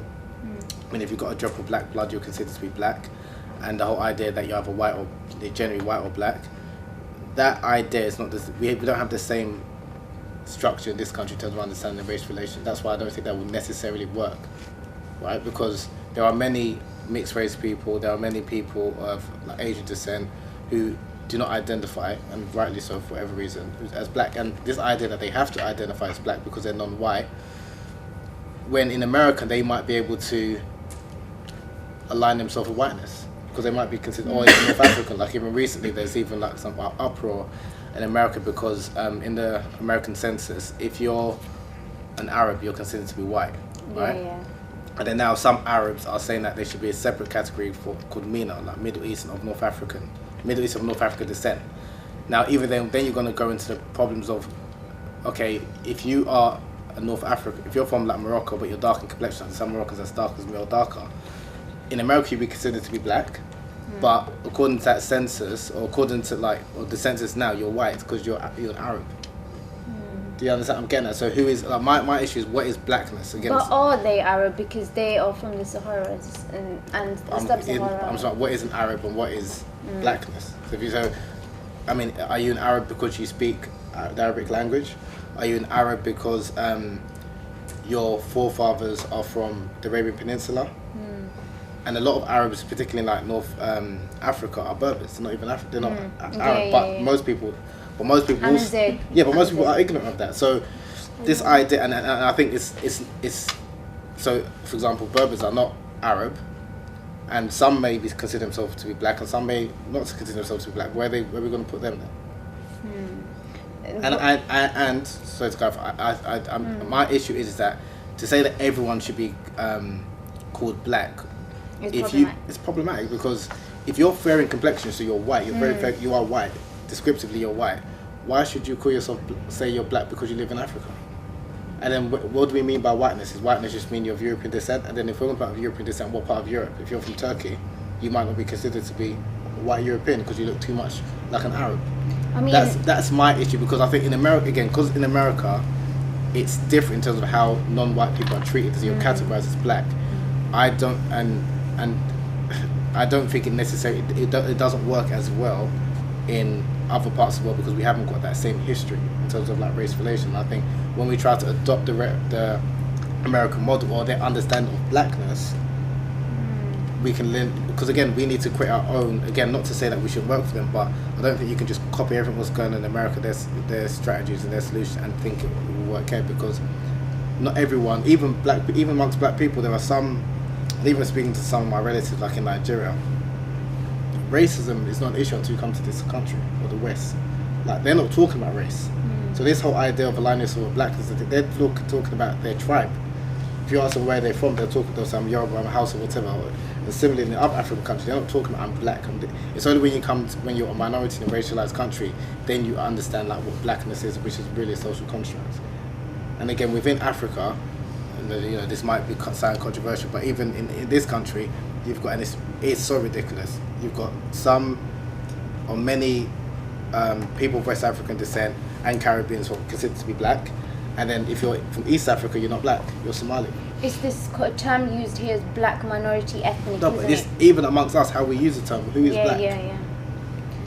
Do you want to, Ayaan wants to say something? Yeah, no, it's so true. Like what you're saying about that, like within ourselves, East African community, there's a huge issue. Yeah. Like, with the older generation, you tell them they're black, they're not black. They're not black. They're not going to accept that they're black. Yeah. But what do they identify as Arab or? They would say they'll have Arab descent, but they would say they're Somali. They're Somali. They're Eritrean, they're Ethiopian, but they're not black. And even amongst a number of like quote unquote black, like West African or Caribbean, they're black, but they're not. But so you got black people, and then you got Somalians. It's ignorance. Yeah. But I'm just saying, even amongst ourselves. So if you've got even amongst the black community, not everyone is embracing blackness. How can you not say this is the solution for black people? No. So I think you misunderstood how I interpreted. I'm not saying it to you. I'm just saying in America that might be the case because they're all considered and regarded. But I wasn't talking about actual separation from the state in a physical form. I was talking not engaging with, say, reformist political ideology. So, i.e., you're separating yourself from, say, the institutions, the structural. No, I agree with you, but I'm just saying that if the people themselves, they do not embrace that identity, how do you engage with them?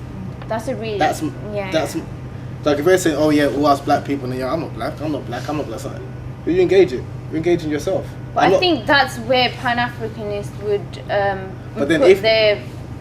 sorry to cut, but then even this idea of, okay, Pan-Africanist or Pan-Africanism, are we saying, because that's, again, similar to the one drop rule. If you've got a drop of African blood, therefore then you of African descent, because if you're 10% African descent, but 90% of European descent, are you African?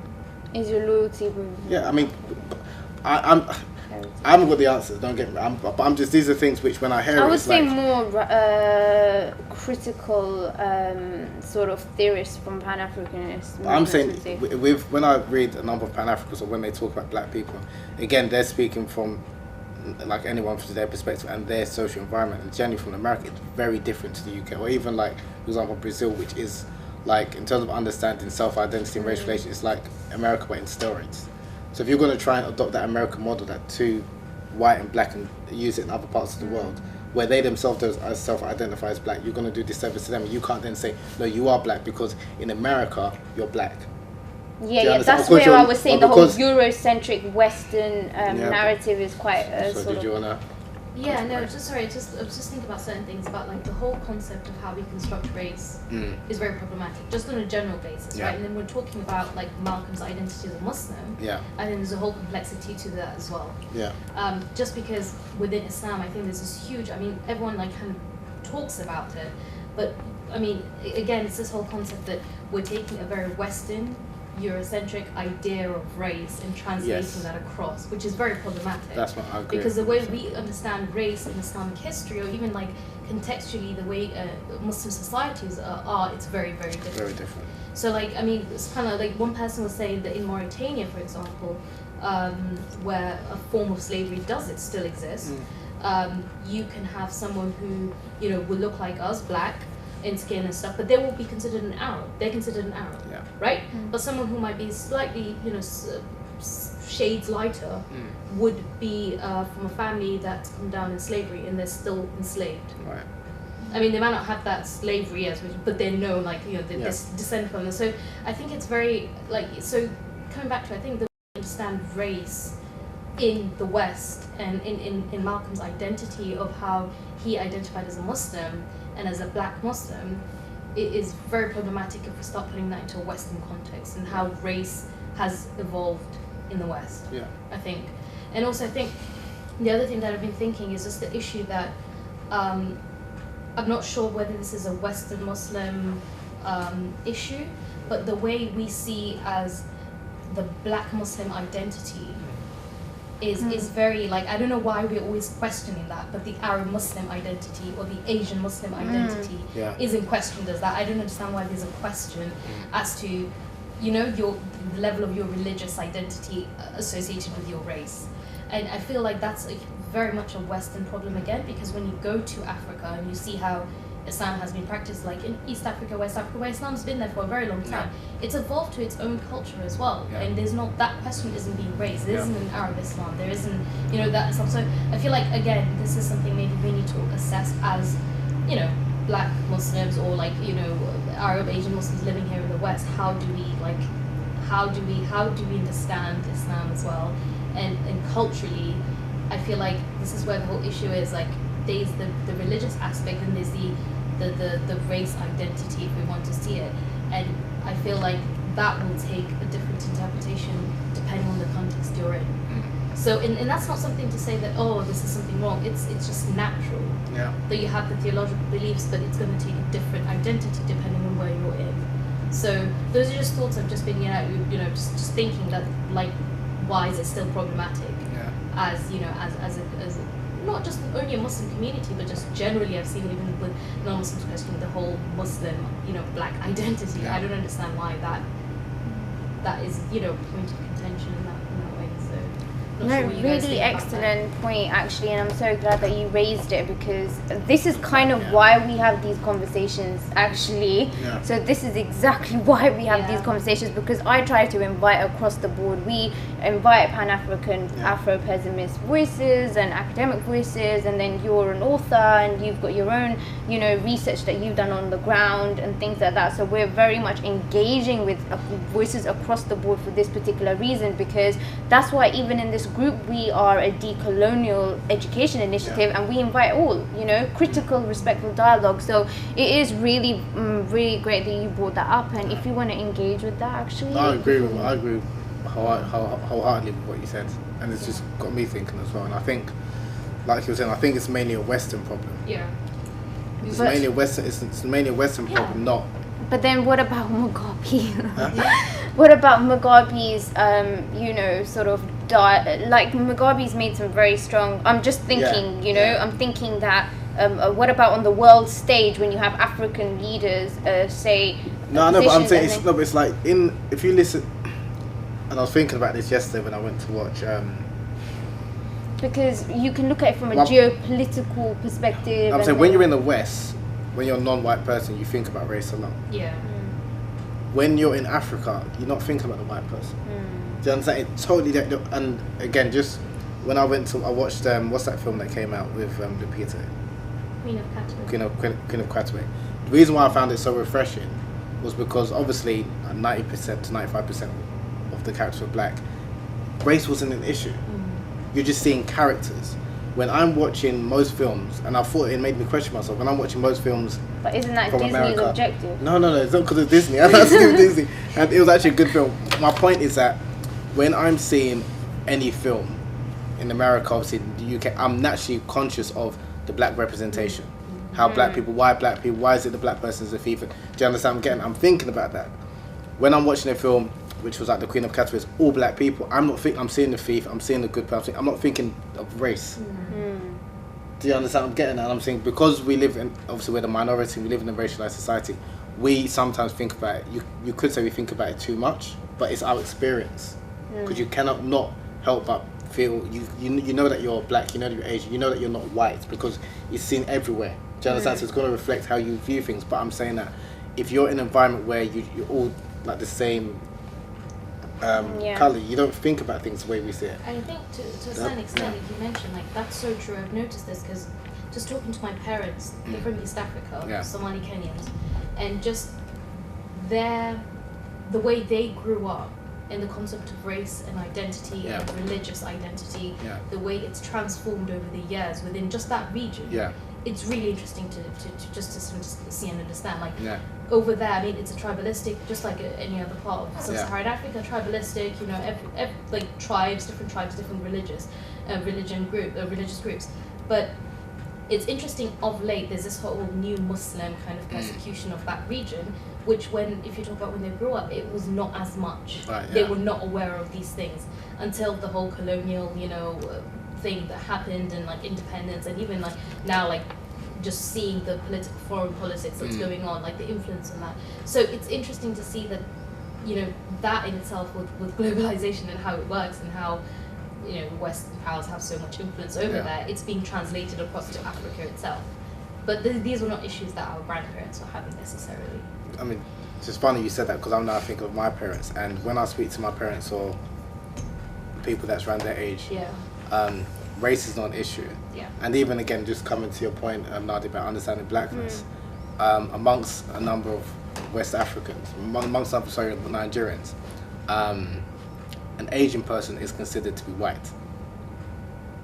That sounds shocking. Yeah, exactly. No, it's true. No, I mean they may well have that. In their understanding, and even when the language that they use, they'll describe an Asian person the same way they'll describe David Beckham. In terms of the ethnicity, like seriously. Now we might look at like that. But what about the ethnicity within Asia that have like African descent? No, I'm just talking about their perspective. So that's why I'm saying, if you're going to talk to them about all the black people together, and you bring people of Asian descent, they'll be like, I'm just saying that's just their experience, because when they're looking at anyone who's basically you could say dark skin, like with strong African features, is not not even it's not black, it's just white, and they don't say it in a derogatory manner. They just No, do you understand what I'm getting? yeah. They don't demarcate between, you know, Western European, Eastern European, and East Asian. No, they're all white. Yeah. They're all like the other. Do you understand what I'm getting? And that's the language that they use. So it's interesting, even like I said, speaking to people from different parts of the world and how they view things, because like Ayan said, we can't help but westernized, and the way we view things is very from a Western perspective, and obviously we've got the issue of the social construct of racism and stuff like that, which we can't get away from. But I think in order to come out of that, we need to speak to people who do not, and that's why traveling is important. Because you will find that even people from different parts of the world, they do not self-identify with this whole kind of concept of blackness the way, especially how black people identify with blackness in America. And because, and I'll argue, the reason why so many people in this country identify with the whole concept of blackness is because of we share the same, because like America's kind of seems like Britain's cousins, and we've got this similar like language. And I always mention Brazil. The reason why is because their view of race in terms of like Afro-Brazilian is very different to like Americans, and like obviously British people. And again, I'd argue because they haven't been exposed to the African American understanding or perspective of race, and obviously their history is very different. So I think we need to kind of also speak to other black people or non-white people, shall we say. And I think even why don't we call ourselves brown people? Because if we're going to say brown people, you can say technically that's more accurate because we are all different shades of brown. Do you understand? Rather than coming under the concept of black or black. But again, that's just unfortunate. I mean, there was just one point, so on that, because it's really important, and then I will get to you. When I position myself, I'm mixed ethnically speaking, so I'll have an Afghan, Pakistan, whatever, Pashtun or whatever heritage you could say. When I position myself, say when I go to northern Pakistan, where obviously my ancestors were colonized by Alexander the Great, but they're not so great. Obviously, you know, if you have a look at certain indigenous tribes from North Pakistan, in which my mum belongs, they have like blue eyes, and they're basically very fair, but they're not white people, obviously, and they don't actually have European genes either. And they were colonized, you know. And I would say that when you go to Pakistan also, it's like when I kind of am engaging in conversation with certain ethnic groups positioned in sort of post-colonial urban areas, in Lahore, which was very, you know, it has colonial remains and the buildings are all there and so on. And when you kind of engage in conversation, they have this fascination with being white, and they have this obsession with whiteness and, you know, the whole fair and lovely construct. And basically, I think that it's very important also when we're engaging in in sort of conversation with whiteness and white supremacy, that we look at things not only through people's experience, but through history and historical facts and colonialism, and obviously other brutal kind of sort of brutal historical incidences that obviously evolved from white supremacy. And I think also into contemporary understanding, how we translate the history is how we position Africa, Asia, that was looted, pillaged and economically crippled by Europe and European settler states. I think that we should also kind of look at how African people are positioned on the world stage, how Asian people are positioned on the world stage as well. And ultimately, fair enough, Pakistan could be a member of the United Nations, but we hold absolutely no traction. If we translate it to Hegel's, like, you know, the whole master-slave dialectics, ultimately the master is still the European and the white man, you know. And I think these are the contemporary political. So when we look at blackness and engaging in so to cut you off, instead of, I think ultimately where our shared struggle is, whether you're of African descent, Asian descent, or whatever, is fighting white supremacy or European supremacy. That's where we can all, I think, come together and agree on, because that's and the issue. Anti-blackness within Asia, I agree. It's resisting. But this is where, and that's why I was saying, trying to define what you define, trying to define blackness, because if we're going to use black or blackness meaning political blackness, meaning incorporating everyone, then you won't fight anti-blackness within Asian communities, because we're all the same, so it's not an issue. Do you understand what I'm getting at? I mean, is anti-blackness a product of colonialism? Is it? I mean, there's Well, other... this is the thing. I mean, this has been an issue. The whole issue of like anti-blackness has been an issue even in Arab communities before the Europeans came into. And that's something which I spoke about in one of my books as well. And that's something that this idea, and that's why I'm saying we But the can't Arabs always. had a very supremacist... Yeah, but the fact that that was an issue before the Europeans came into the Muslim world, we can't blame the Europeans on like they're not. We can't blame them for everything. That's my point. Do you understand? Because it was surprising to me because if you were to ask me 10 years ago, you know, what's with anti-blackness, how the Europeans, colonialism, Western imperialization, stuff like that. When I found out about obviously the anti-black racist sentiments in classic Muslim literature or Arab literature before the Europeans came in, I'm wondering where did this come about? Do you understand? I'm getting How did it come about? What's the psychology? Yeah. But it's an issue. It's a problem. But I mean, but colonialism certain changes the direction in which this... I think ultimately it's about fighting white supremacy. So even in terms of intellectualism, we look at if you've graduated, if you've come from like a quote-unquote prestigious European institute, which again is subjective in terms of what you're studying and the methodology and stuff like that. That is more superior than coming from them studying in African or Asian institute. Do you understand? Irrespective of whoever taught you. So even ourselves, we've been colonized, we've been conditioned. We can't get away from that. But then there's also a case of trying to question how we've been conditioned, and then try and even. So when we're having these kind of discussions, you start to think and reevaluate your own thoughts. Because I try and do that on a regular basis as well. Because I'm not going to try and pretend that I'm not conditioned. I don't hold some, you could say like white supremacist beliefs in the sense that not I believe that they should be on top, but subconsciously, does it affect me? Of course it does. Do you understand? I'm getting that. So it's all about trying to have these type of discussions and speak to different people and then travel, whatever, and then reevaluate ourselves, and then obviously we can help others as well. Because one of the things I've noticed is that a number of like people that are fighting white supremacy and stuff like that, they make it as if they've not been conditioned at all. No, definitely. We have to admit ourselves. But I think and that's where I think unlearning that toxicity. I think that's where Malcolm's life was so, for so many reasons, so inspirational, because he questioned himself and he was able to reevaluate. And that's very difficult, especially when you're like in his late 30s, and to be going across the country and even across the world preaching something, and then to say that I'm wrong because you found the truth. That's very difficult. That's very difficult. So that, if anything, should be something that I think we can all kind of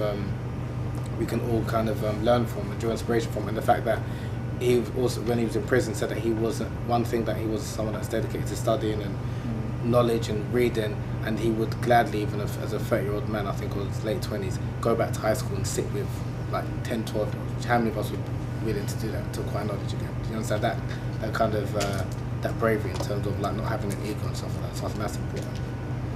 So yes. Oh, sorry. Yeah. Okay. Oh yes, God. Sorry. Yeah, sorry. Yes. Okay, so like But we will come to you because you haven't spoken yet. You're saying like the Americans, they don't see themselves as over here. They don't, like, people don't see themselves as black. Americans don't see themselves as African. Like, they see themselves like some of them like as black Americans. If you ask them if they're African, they'll say no, they're not. But that's what Malcolm was trying to address, this whole idea of why, because Europeans have projected a negative perception about Africa, people want to escape Africanness.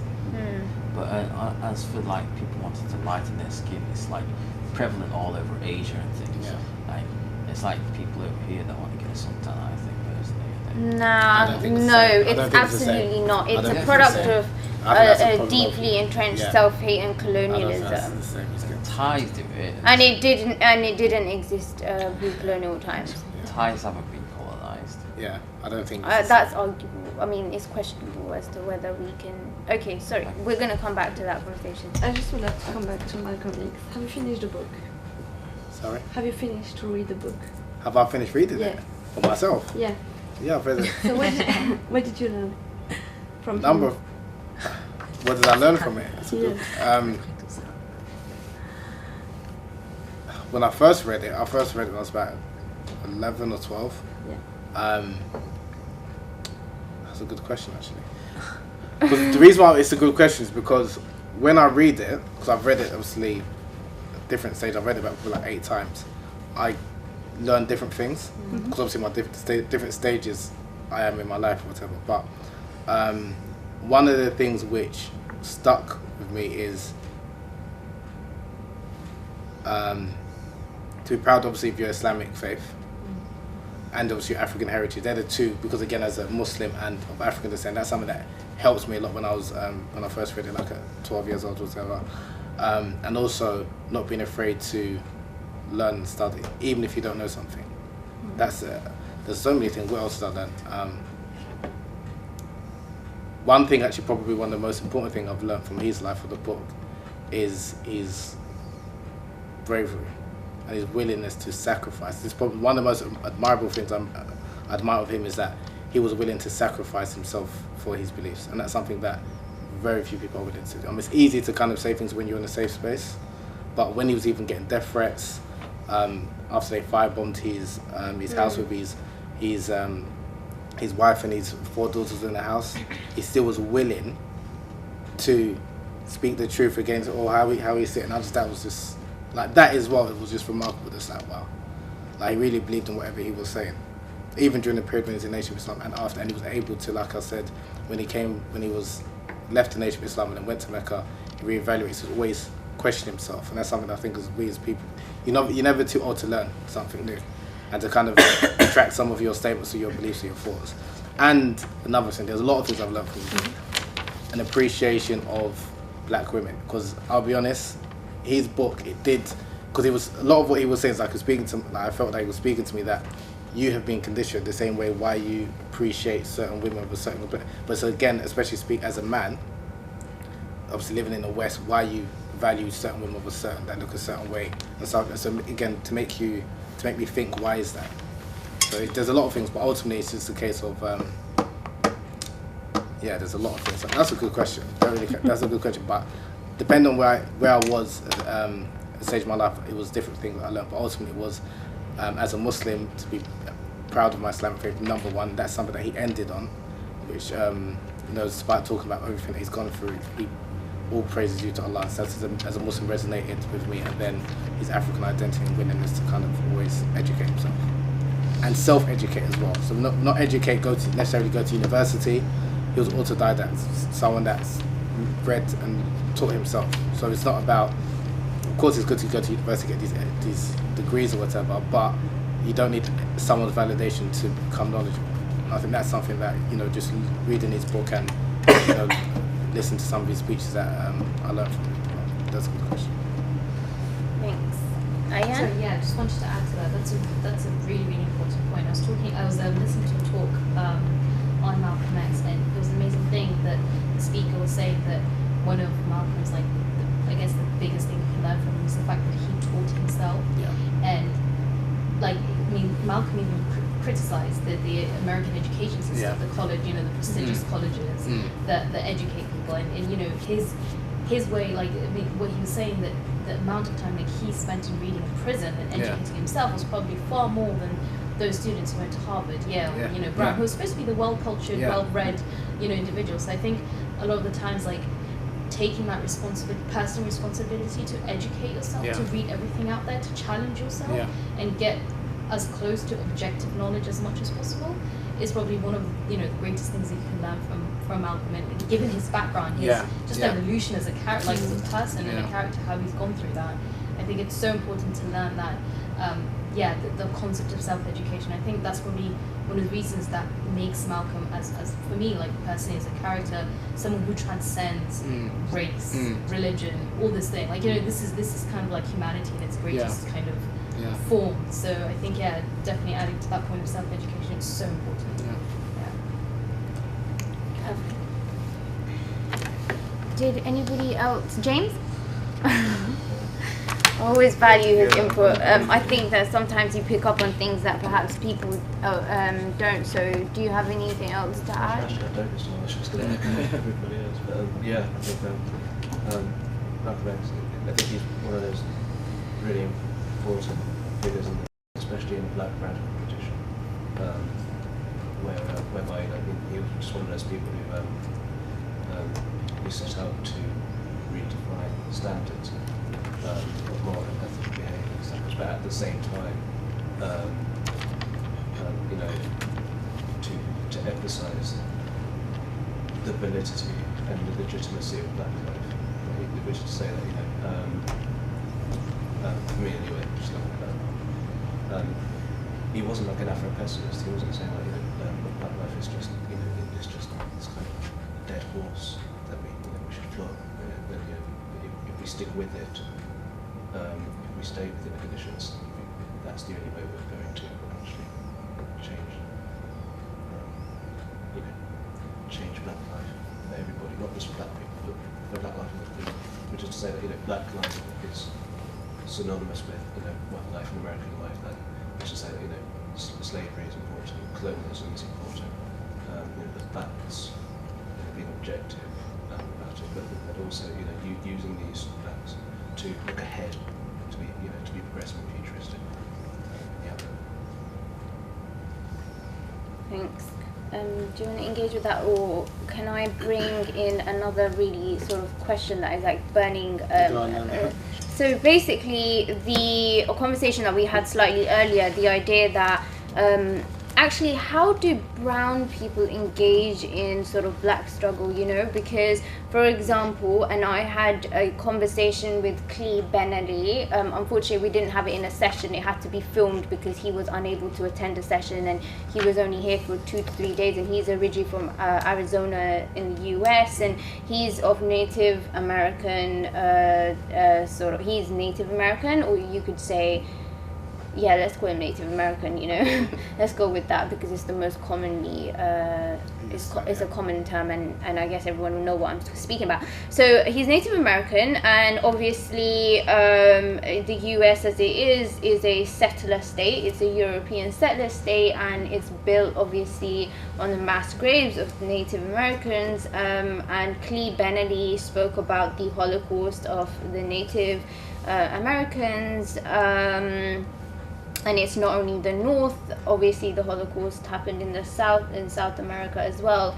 And Latin is actually the term used due to colonialism, you know. So I just go with South America because I think it's a sort of more appropriate term, although obviously Seminawak is the term that they refer to South American continent. So Native American people, so engaging in, say, the genocide and also the Holocaust of Native American people and how they were brutalized by the European settlers, how do we engage with colonial history and sort of basically this sort of very brutal incidences that obviously came about in history? How do brown people, and me, as I said, I'm from the Asian continent, and our colonial brutal history, Afghanistan, Pakistan, India, you know, and then we have the African Holocaust in Congo and arguable other genocides and things like this that resulted due to Europeans. So I guess what I'm trying to say is that how can we engage in conversation with the black struggle, because I think often as being Pakistani, like there's not much sort of anti-colonialist sort of resistance from Pakistan, you know, from what is known as Pakistan today, basically. And I seek a lot of my inspiration from black revolutionaries, Dr. Khalid Mohammed being one of them. And I guess what I'm saying is, but then again, as you said, there's much introspection that I need to do and ensure that I never am complicit in, because I never want to be complicit in any sort of form of sort of whitewashing black resistance at the same time. So I guess what I'm saying is, how can we engage in this sort of struggle as a collective without diluting down any sort of, you know, form of black resistance?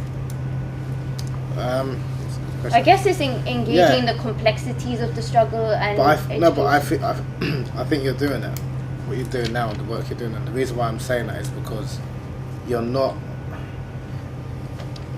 So you being brown, black, however you want to self-identify, you know Asian people, right? And like you said, the whole kind of, because this is something that I've never really understood as well, and this is something that I kind of wanted to speak a little bit about, is that why is it, because I know a number of Asian, and when I do a number of events, funny enough, most of the people that attend and most of the organisers are Asian, are not black. When I go to most universities, whatever, most of the black students are interested in partying, Afro-Caribbean society. They're not interested in learning about the history and stuff like that. And I was one of them, so I'm not going to start speaking. But but a lot of and that's why even when I saw the whole issue with Zayn Malik and Sadiq Khan, I was kind of troubled by it. But then at the same time, I thought to myself, do you know what? Most events I go to, Asians support as much, if not more, than black people. If I'm honest.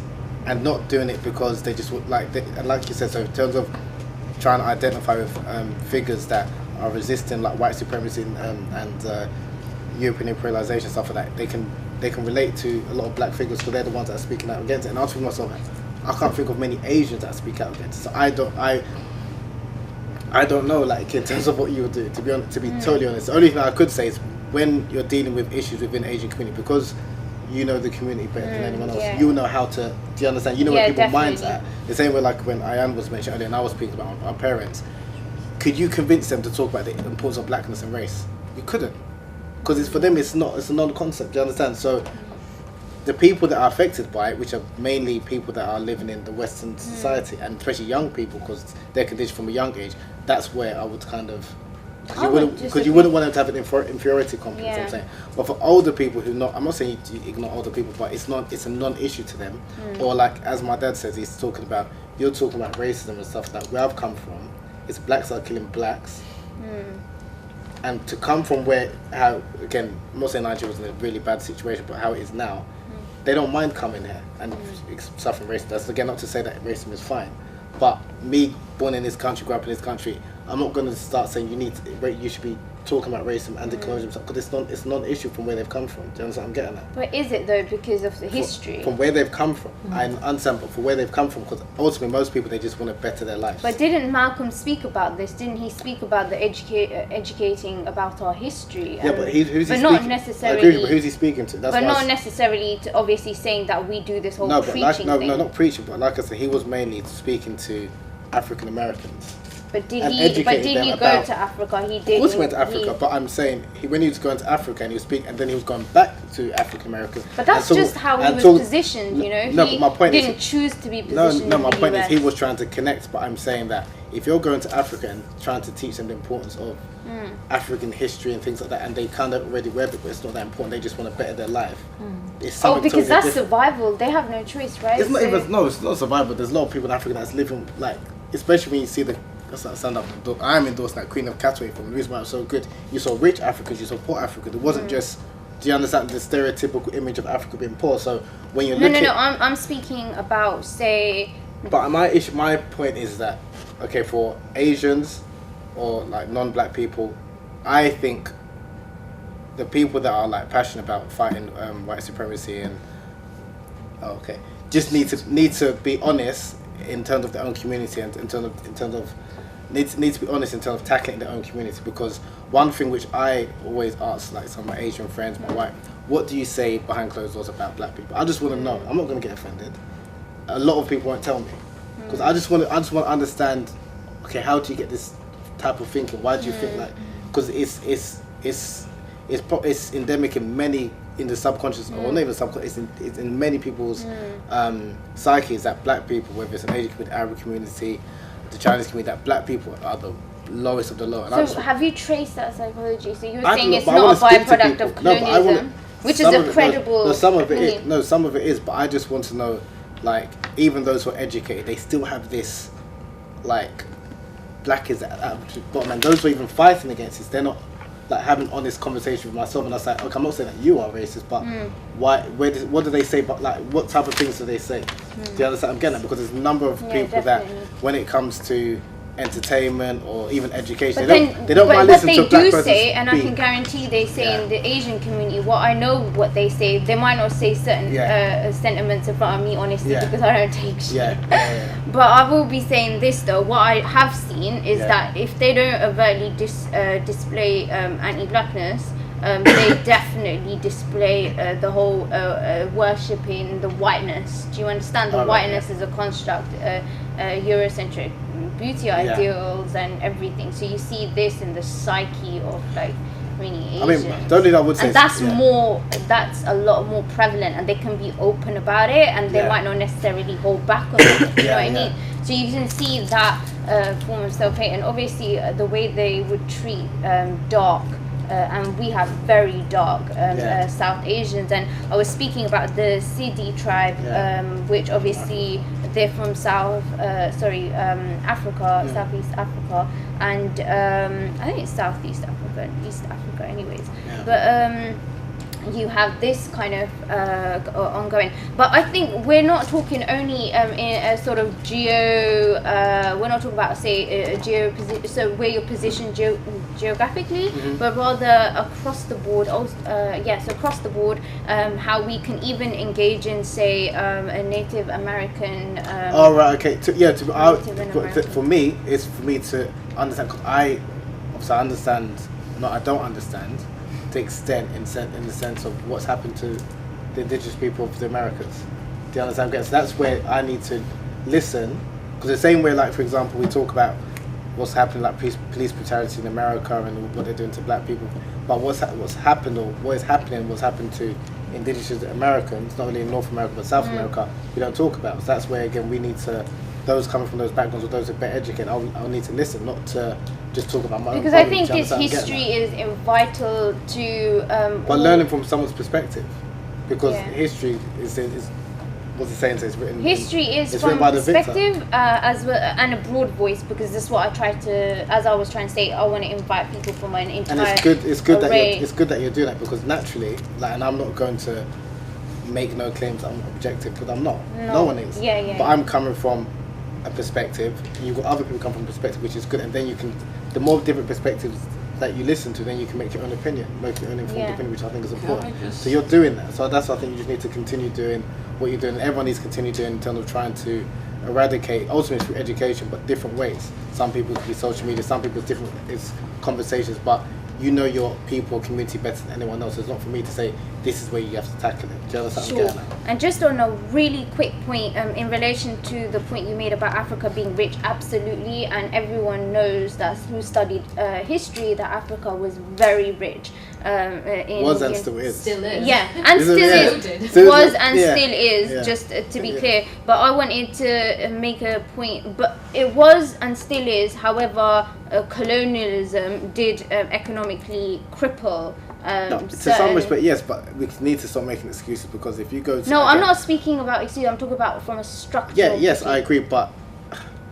Just a structural... Me as, like, a Nigerian, I'm troubled that I can go to Nigeria and you have the nicest house, fattest house you can imagine, mansion, everything, and right next to it you've got But people. Isn't this why I was trying to just, if you let me allow me to finish, my actual point was why I used the term survival, because I'm always speaking to the working class people. So I noticed that you haven't actually made a critique of class struggle.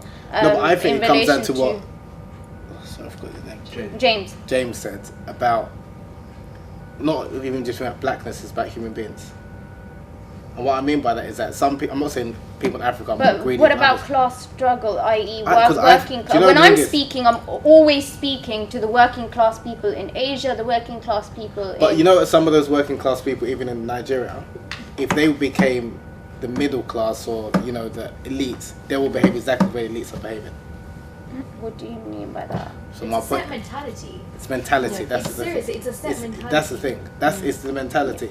So, like, obviously, naturally, when you people of so poverty poverty 10 years ago, Yeah. behaving exactly the same Exactly way the as same. the elite do. Exactly the So same. it's like And there's that's what needs to colonialism, change. Yeah. but there's also a set mentality, mentality. within ourselves. But And I'm not even talking when I about ask- psychology. I'm talking about a class which. By the way, just for the camera, we changed memory, and I had people in the past accuse me of editing out certain conversations. I have not edited out any conversation. That was a memory change, by the way. Okay. And I tried to get But it all I- on camera because But I I've been think it's- accused of certain things in the But I think past. it's good for having these different conversations, also what these I different would just like perspectives. to say, right? Yeah. You want to know what Asians say behind closed doors about black people, right? I'm just curious. I'm very And you curious. can't speak for all No, I'm Asians. not but Asians, but please yeah, do speak. yeah. What do Africans say about Asian people behind closed Okay, doors? a lot of what Africa, again, I'm not going to speak on behalf of all Africans Okay, or yeah. black people, but generally, like say for example, Uh-huh. amongst Nigerians, right? Yeah. Okay, I'm generalizing here, but a number of Nigerians might make fun of West Indians, like Caribbeans, because like they're not as academically inclined. That's the perspective as Africans, right? But it's not like a hatred. They might prefer that their sons or daughters marry someone from their same ethnic tribe, but the hatred, I don't really. I don't know. Maybe I can say. I don't Oh wait, really sorry. Whose hear hatred are you speaking about? amongst black people? I don't really. No, black no, when I was- Amongst black people towards Asians. to other people racist. I'm not saying black people are not racist, but Uh-huh. I don't know what is. But No, so many it's not racists. racism. There might be some. No, there's some black people are racist. They might think they are superior, but yeah, the but I don't hatred- think racism. I mean, okay. I don't think black people can be racist though. Coming to my definition, I said earlier. You see, that's why. Yeah. Do you see what I mean? This is why I define. Oh wait! Oh right! Yeah. You see, because now when we think of racism, we think of Yeah. structural racism. And that's why people say things like black people. Yeah, can't but be why don't you racist. just use the term xenophobia? Because that is the definition of racism, Oxford Dictionary. You know, this is No. That's it's a Man, yeah. this is all you see it. context. Honestly, it's all context. Yeah. It's interesting we're having this conversation. Go to certain places, forget race. We're talking about tribalism. Yeah.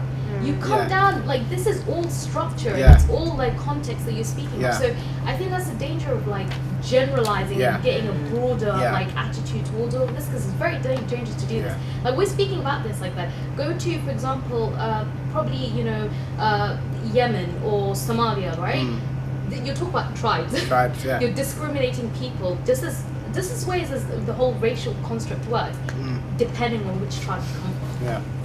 Yeah. So the concept of race doesn't even exist for them. Yeah. Like they could be looking the same, but just Yeah. because genealogically you're from the wrong tribe, you're gonna be completely just Yeah.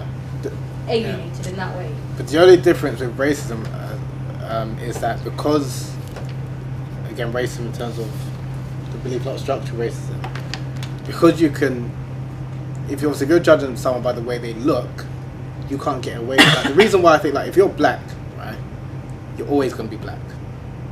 What I mean by that, if you're mixed race, or if you're Arab, but you're politically black and all the rest of it, you can just chop and change when it suits you. If you're black, like black African like myself, I can't be nothing but black.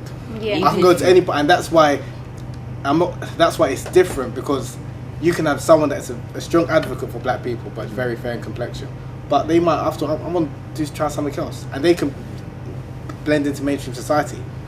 No matter what I do, I can dye my hair, Yeah. I can wear different nose piercing, I can wear an earring, I can wear different clothes. I'm still going to be looked at differently because I'm clearly African. That's why that's why I wanted to, again in the beginning, define what I mean by black and not use the political black term, because as much as, yes, I think it's important that non-white people come together, I can't come across as something that I'm something as someone that's I can't come across as being someone that's something that's not of African descent, basically. Okay. Whereas basically everyone else that is kind of racially ambiguously looking can. If you've got rid of the social construct of race, which is like in terms of nations and stuff like that, you still have peoples. So like you have Semitic peoples, you have Caucasians, Indo. But you wouldn't know where they're Aryan. from. But okay, an Arab, right? Okay. An Arab is Semitic. No, but I'm saying Arab can go to someone like a different part of the world, Yeah. like Venezuela, for example, and they can possibly can blend in. An African, Yeah. whether you're Yeah, from I've seen that, Senegal, yeah. no matter where you can be treated a certain way. That's my Yeah. point. So, and that's why it's no other people have got that apart from black people, or clearly African-looking black people. That's why it's an issue. Is your concept of race a biological concept then? my concept of race. Yeah. No, I don't believe in the Because concept. No, I don't believe in the concept the of. common thread among No, I don't races, believe. No, I don't believe in the concept of race because, as we know, it's a social construct. But I'm just saying that. Yeah, but Being isn't black whiteness a African- social construct? Yeah, so it is. anything. No, it is. No, but you said like an American going to Venezuela. And Okay, what But stereotypically? an What is African that? can't. No, what I mean by So there's stereotypically in Africa, because even how I'm using terms, you can be a North African, like I think, yeah. And sorry, I'm not using that. I'm not me using you as an example, but which I am. But you can go to Brazil, fit in, and she's Brazilian. No question where you from, what's her heritage. Yeah, but I'm just. You can come across as being Spanish from different parts of the world, even American, and you can blend as she looks. I'm always going to be considered an African. I would, she would, and Ayan would. Even yourself, I don't know where you're from, but just again, you could be. My grandmother's Kenyan. No, I'm not saying it I'm just saying that you could pass off as an Arab, you can pass off as an Asian. Do you understand? So you can blend in. So although you might be politically black and advocate for black people, you can. I don't know if you that can take could your foot be- off the gas if you wanted to. That's just being honest. I couldn't. So that's why it's different for black Africans. Do you understand what I'm getting at? It's a total different, especially like the issue of like black beauty and stuff like that. Because as much as people want to kind of defend it, they can. Okay, I want to try something else. Whereas if you're like a black woman, you're a black woman. Do you understand what I'm getting at? That's why I think other races, I don't think they've really understood. So is it just based on perception? Because if I look, It's Asian, not. or I look It's Arab, not perception because it's reality. Because I'm a black, and I'm African as well. No, you are. But yeah, sorry, it's perception. You're right. So it's perception because I might perceive it to be okay. I don't know where you look Brazilian. How come you're Brazilian? You look. Do you understand what I'm getting at? You could be African. You could, and you can blend in and not have those issues because of the way you look. Whereas if you're black African, But that's from a black African perspective, not from a Brazilian or an Arab perspective. what do you mean not from Brazilian? Like, that's just your perception. What do you mean not from a Brazilian perspective? Like a Brazilian. Like Okay, in I've Brazil. met Brazilians who clearly see me as an African person. Okay, in Brazil, the more African you look and darker you are, the more discriminated you are against. I've been to Brazil 5 times. I spent a number of months in Brazil, and that's the reality. So even though a number of Brazilians look like in some terms of complexion, and in Brazil I'll be considered to be black and you'll be considered to be black, you'll be treated, even you can pass off as white, which I didn't go into in terms of understanding blackness. It's not only race, it's hair texture. So the more finer your hair is, the more you can kind of jealous. And I'm not trying to say that you're less black. I'm not saying that at all. But I'm just saying that when you're clearly black, you can't escape it. If you look racially ambiguous, between the perception of blackness, and the treatment, and the class. Okay, so the treatment. But I would argue class that structures. They're not two separate Okay. things. No, They're I would argue symptomatic of the same phenomenon. No, but I would argue that the treatment of. Well, actually, this. No, I think we're going to go into probably another. I hear what you're saying, but I'm just conscious of time. But this has been really enjoyable. I've actually enjoyed it because, again, if I've said anything that has offended anyone, so what? I'm joking. It's not. But it's important that we have conversations, and again, just different people having different perspectives, and we can agree to disagree, kind of thing. I just think. Definitely. Thank you for inviting And me. it's an open discussion and dialogue. And if anybody wants to further engage with Brother Habeeb, do let me know. We could do it by email as well and things like that. But let's wrap it up. Yeah. And I'm so glad that you've enjoyed it, and we can invite you back for further discussions, and even perhaps have your book as the talking point, essentially, because I think it's a very important book. But the only one I've read is the one with the orange cover, essentially. So, and I read that a few years ago, so do forgive me. But I read it a few years ago. It was called Illuminating the Darkness. Yeah, that's the one I've read. North Africans and Africans, right? Blacks and North Africans. Blacks and North Africans, you entitled it. Okay, sure. That was the only one I've actually read, and I read it a few years ago, but we'll definitely explore. But thank you very much to everybody coming. But let's call it a day because we are 10 minutes over the time, so it's not too bad. But yeah, thank you again to everybody. Next week is the next session, and it's with the Nation of Islam. The minister, as I said, we're purely inviting him to engage in conversation on a political level, not a theological level, as I said. and that will be on the 4th of November at 7 p.m. So 4th of November, and please look out on Facebook for our marketing regarding that. Thank you very much.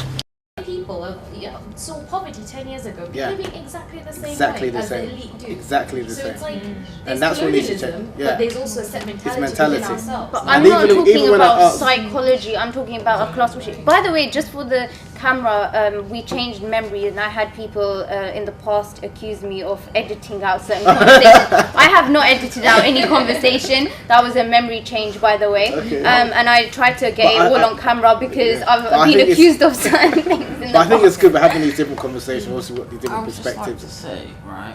Yeah. You want to know what Asians say behind closed doors about black people, right? I'm just curious. I'm very And you curious. can't speak for all No, I'm Asians. not but Asians, but please yeah, do speak. yeah. What do Africans say about Asian people behind closed Okay, doors? a lot of what Africa, again, I'm not going to speak on behalf of all Africans Okay, or yeah. black people, but generally, like say for example, Uh-huh. amongst Nigerians, right? Yeah. Okay, I'm generalizing here, but a number of Nigerians might make fun of West Indians, like Caribbeans, because like they're not as academically inclined. That's the perspective as Africans, right? But it's not like a hatred. They might prefer that their sons or daughters marry someone from their same ethnic tribe, but the hatred, I don't really. I don't know. Maybe I can say. I don't Oh wait, really sorry, whose care hatred are you speaking about? amongst black people? I don't really. No, black no, but I was- Amongst black people towards Asians. to other people racist. I'm not saying black people are not racist, but Uh-huh. I don't know what is. But No, so no, no, many it's races. not racism. There might be some. No, there's some black people are racist. They might think they are superior, but yeah, the but I don't hatred- think racism. I mean, okay. I don't think black people can be racist though. Coming to my definition, I said earlier. You see, that's why. Yeah. Do you see what I mean? This is why I define. Oh wait, oh right, yeah. You see, because now when we think of racism, we think of Yeah. structural racism. And that's why people say things like black people. Yeah, can't but be why don't you racist. just use the term xenophobia? Because that is the definition of racism, Oxford Dictionary. You know, this is not. It's the But yeah. this is all you see it. context. Honestly, it's all context. Yeah. It's interesting we're having this conversation. Go to certain places, forget race. We're talking about tribalism. Yeah. You come Yeah. down, like, this is all structure, Yeah. and it's all, like, context that you're speaking Yeah. of. So I think that's the danger of, like, generalizing Yeah. and getting a broader, Yeah. like, attitude towards all of this, because it's very dangerous to do this. Yeah. Like, we're speaking about this like that. Go to, for example, probably, you know, Yemen or Somalia, right? You're talking about tribes. Tribes, yeah. You're discriminating people. This is ways the whole racial construct works, depending on which tribe you come from. Yeah. So the concept of race doesn't even exist for them. Yeah. Like, they could be looking the same, but just Yeah. because genealogically you're from the wrong tribe, you're gonna be you know, completely just Yeah. alienated in that way. But the only difference with racism is that because, again, racism in terms of the belief, not structural racism, because you can, if you're judging someone by the way they look, you can't get away with that. The reason why I think, like, if you're black, right, you're always going to be black.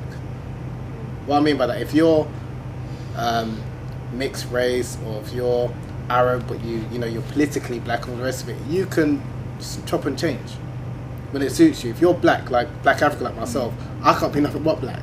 Yeah. I can go to any, and that's why that's why it's different, because you can have someone that's a strong advocate for black people but very fair in complexion, but they might after I want to try something else, and they can blend into mainstream society. No matter what I do, I can dye my hair, Yeah. I can wear different nose piercing, I can wear an earring, I can wear different clothes. I'm still going to be looked at differently because I'm clearly African. That's why that's why I wanted to, again, in the beginning, define what I mean by black and not use the political black term, because as much as, yes, I think it's important that non-white people come together, I can't come across as something that I'm something as someone that's I can't come across as being someone that's something that's not of African descent, basically. Whereas basically everyone else that is kind of racially ambiguously looking can. If you've got rid of the social construct of race, which is like in terms of nation and stuff like Yeah. that, you still have peoples. So like you have Semitic peoples, you have Caucasians, Indo. But you wouldn't know where they're Aryan. from. But okay, an Arab, right? Okay. An Arab is Semitic. No, but I'm saying Arab can go to someone like a different part of the world, Yeah. like Venezuela, for example, and they can possibly can blend in. An African, Yeah. whether you're Yeah, from I've seen that, Senegal, yeah. no matter where you can be treated a certain way. That's my Yeah. point. So and that's why it's no other people have got that apart from black people, or clearly African-looking black people. That's why it's an issue. Is your concept of race a biological concept then? My concept of race? Yeah. No, I don't believe in the Because concept. No, I don't believe in the concept the of common thread among no, I don't believe. races, No, I don't believe in the concept of race because, as we know, it's a social construct. But I'm just saying that. Yeah, but being isn't black whiteness African, a social construct? yeah, So it is. anything. No, it is. It No, but is. you said like an American going to Venezuela. And Okay, what stereotypically But what is an that? African No, card, what I mean by so there's stereotypically in Africa, because even how I'm using terms, you can be a North African, like I think, yeah. And sorry, I'm not using that. I'm not me using you as an example, but which I am. But you can go to Brazilian, to Brazil, fit in, and she's Brazilian. No question. Where are you from? What's her heritage? Yeah, but I'm just. You can come across as being Spanish from different parts of the world, even American, and you can blend as she looks. I'm always going to be considered an African. I would, she would, and Ayan would. Even yourself, I don't know where you're from, but just again, you could be. My grandmother's Kenyan. No, I'm not saying it in a. I'm just saying that you could pass off as an Arab, you can pass off as an Asian. Do you understand? So you can blend in. So although you might be politically black and advocate for black people, you can. I don't know if you can take your foot off the gas if you wanted to. That's just being honest. I couldn't. So that's why it's different for black Africans. Do you understand what I'm getting at? It's a total different, especially like the issue of like black beauty and stuff like that, because as much as people want to kind of defend it, they can, okay, I want to try something else. Whereas if you're like a black woman, you're a black woman. Do you understand what I'm getting at? That's why I think other races, I don't think they've really understood. So is it just based on perception? Because if I look, It's Asian, not Arab, not perception, because it's reality. Because I'm a black, and I'm African as well. No, you are, but yeah, sorry, it's perception. You're right. So it's perception because I might perceive you to be okay. I don't know where you look Brazilian. How come you're Brazilian? You look. Do you understand what I'm getting at? You could be African. You could, and you can blend in and not have those issues because of the way you look. Whereas if you're black African, but that's from a black African perspective, not from a Brazilian or an Arab perspective. What do you mean not from Brazilian? Like, that's just your perception. What do you mean not from a Brazilian perspective? Like a Brazilian. Like, okay, in Brazil, I've met Brazilians who see me as an African person. Okay, in Brazil, the more African you look and darker you are, the more discriminated you are against.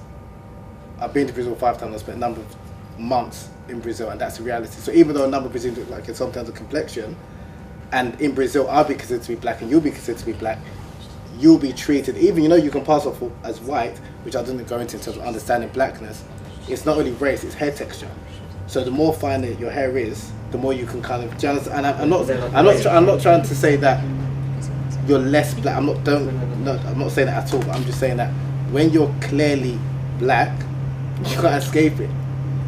If you look racially ambiguous, between the perception of blackness, and the treatment, and the class. Okay, so the treatment. But I would argue class that structures. They're not two separate things.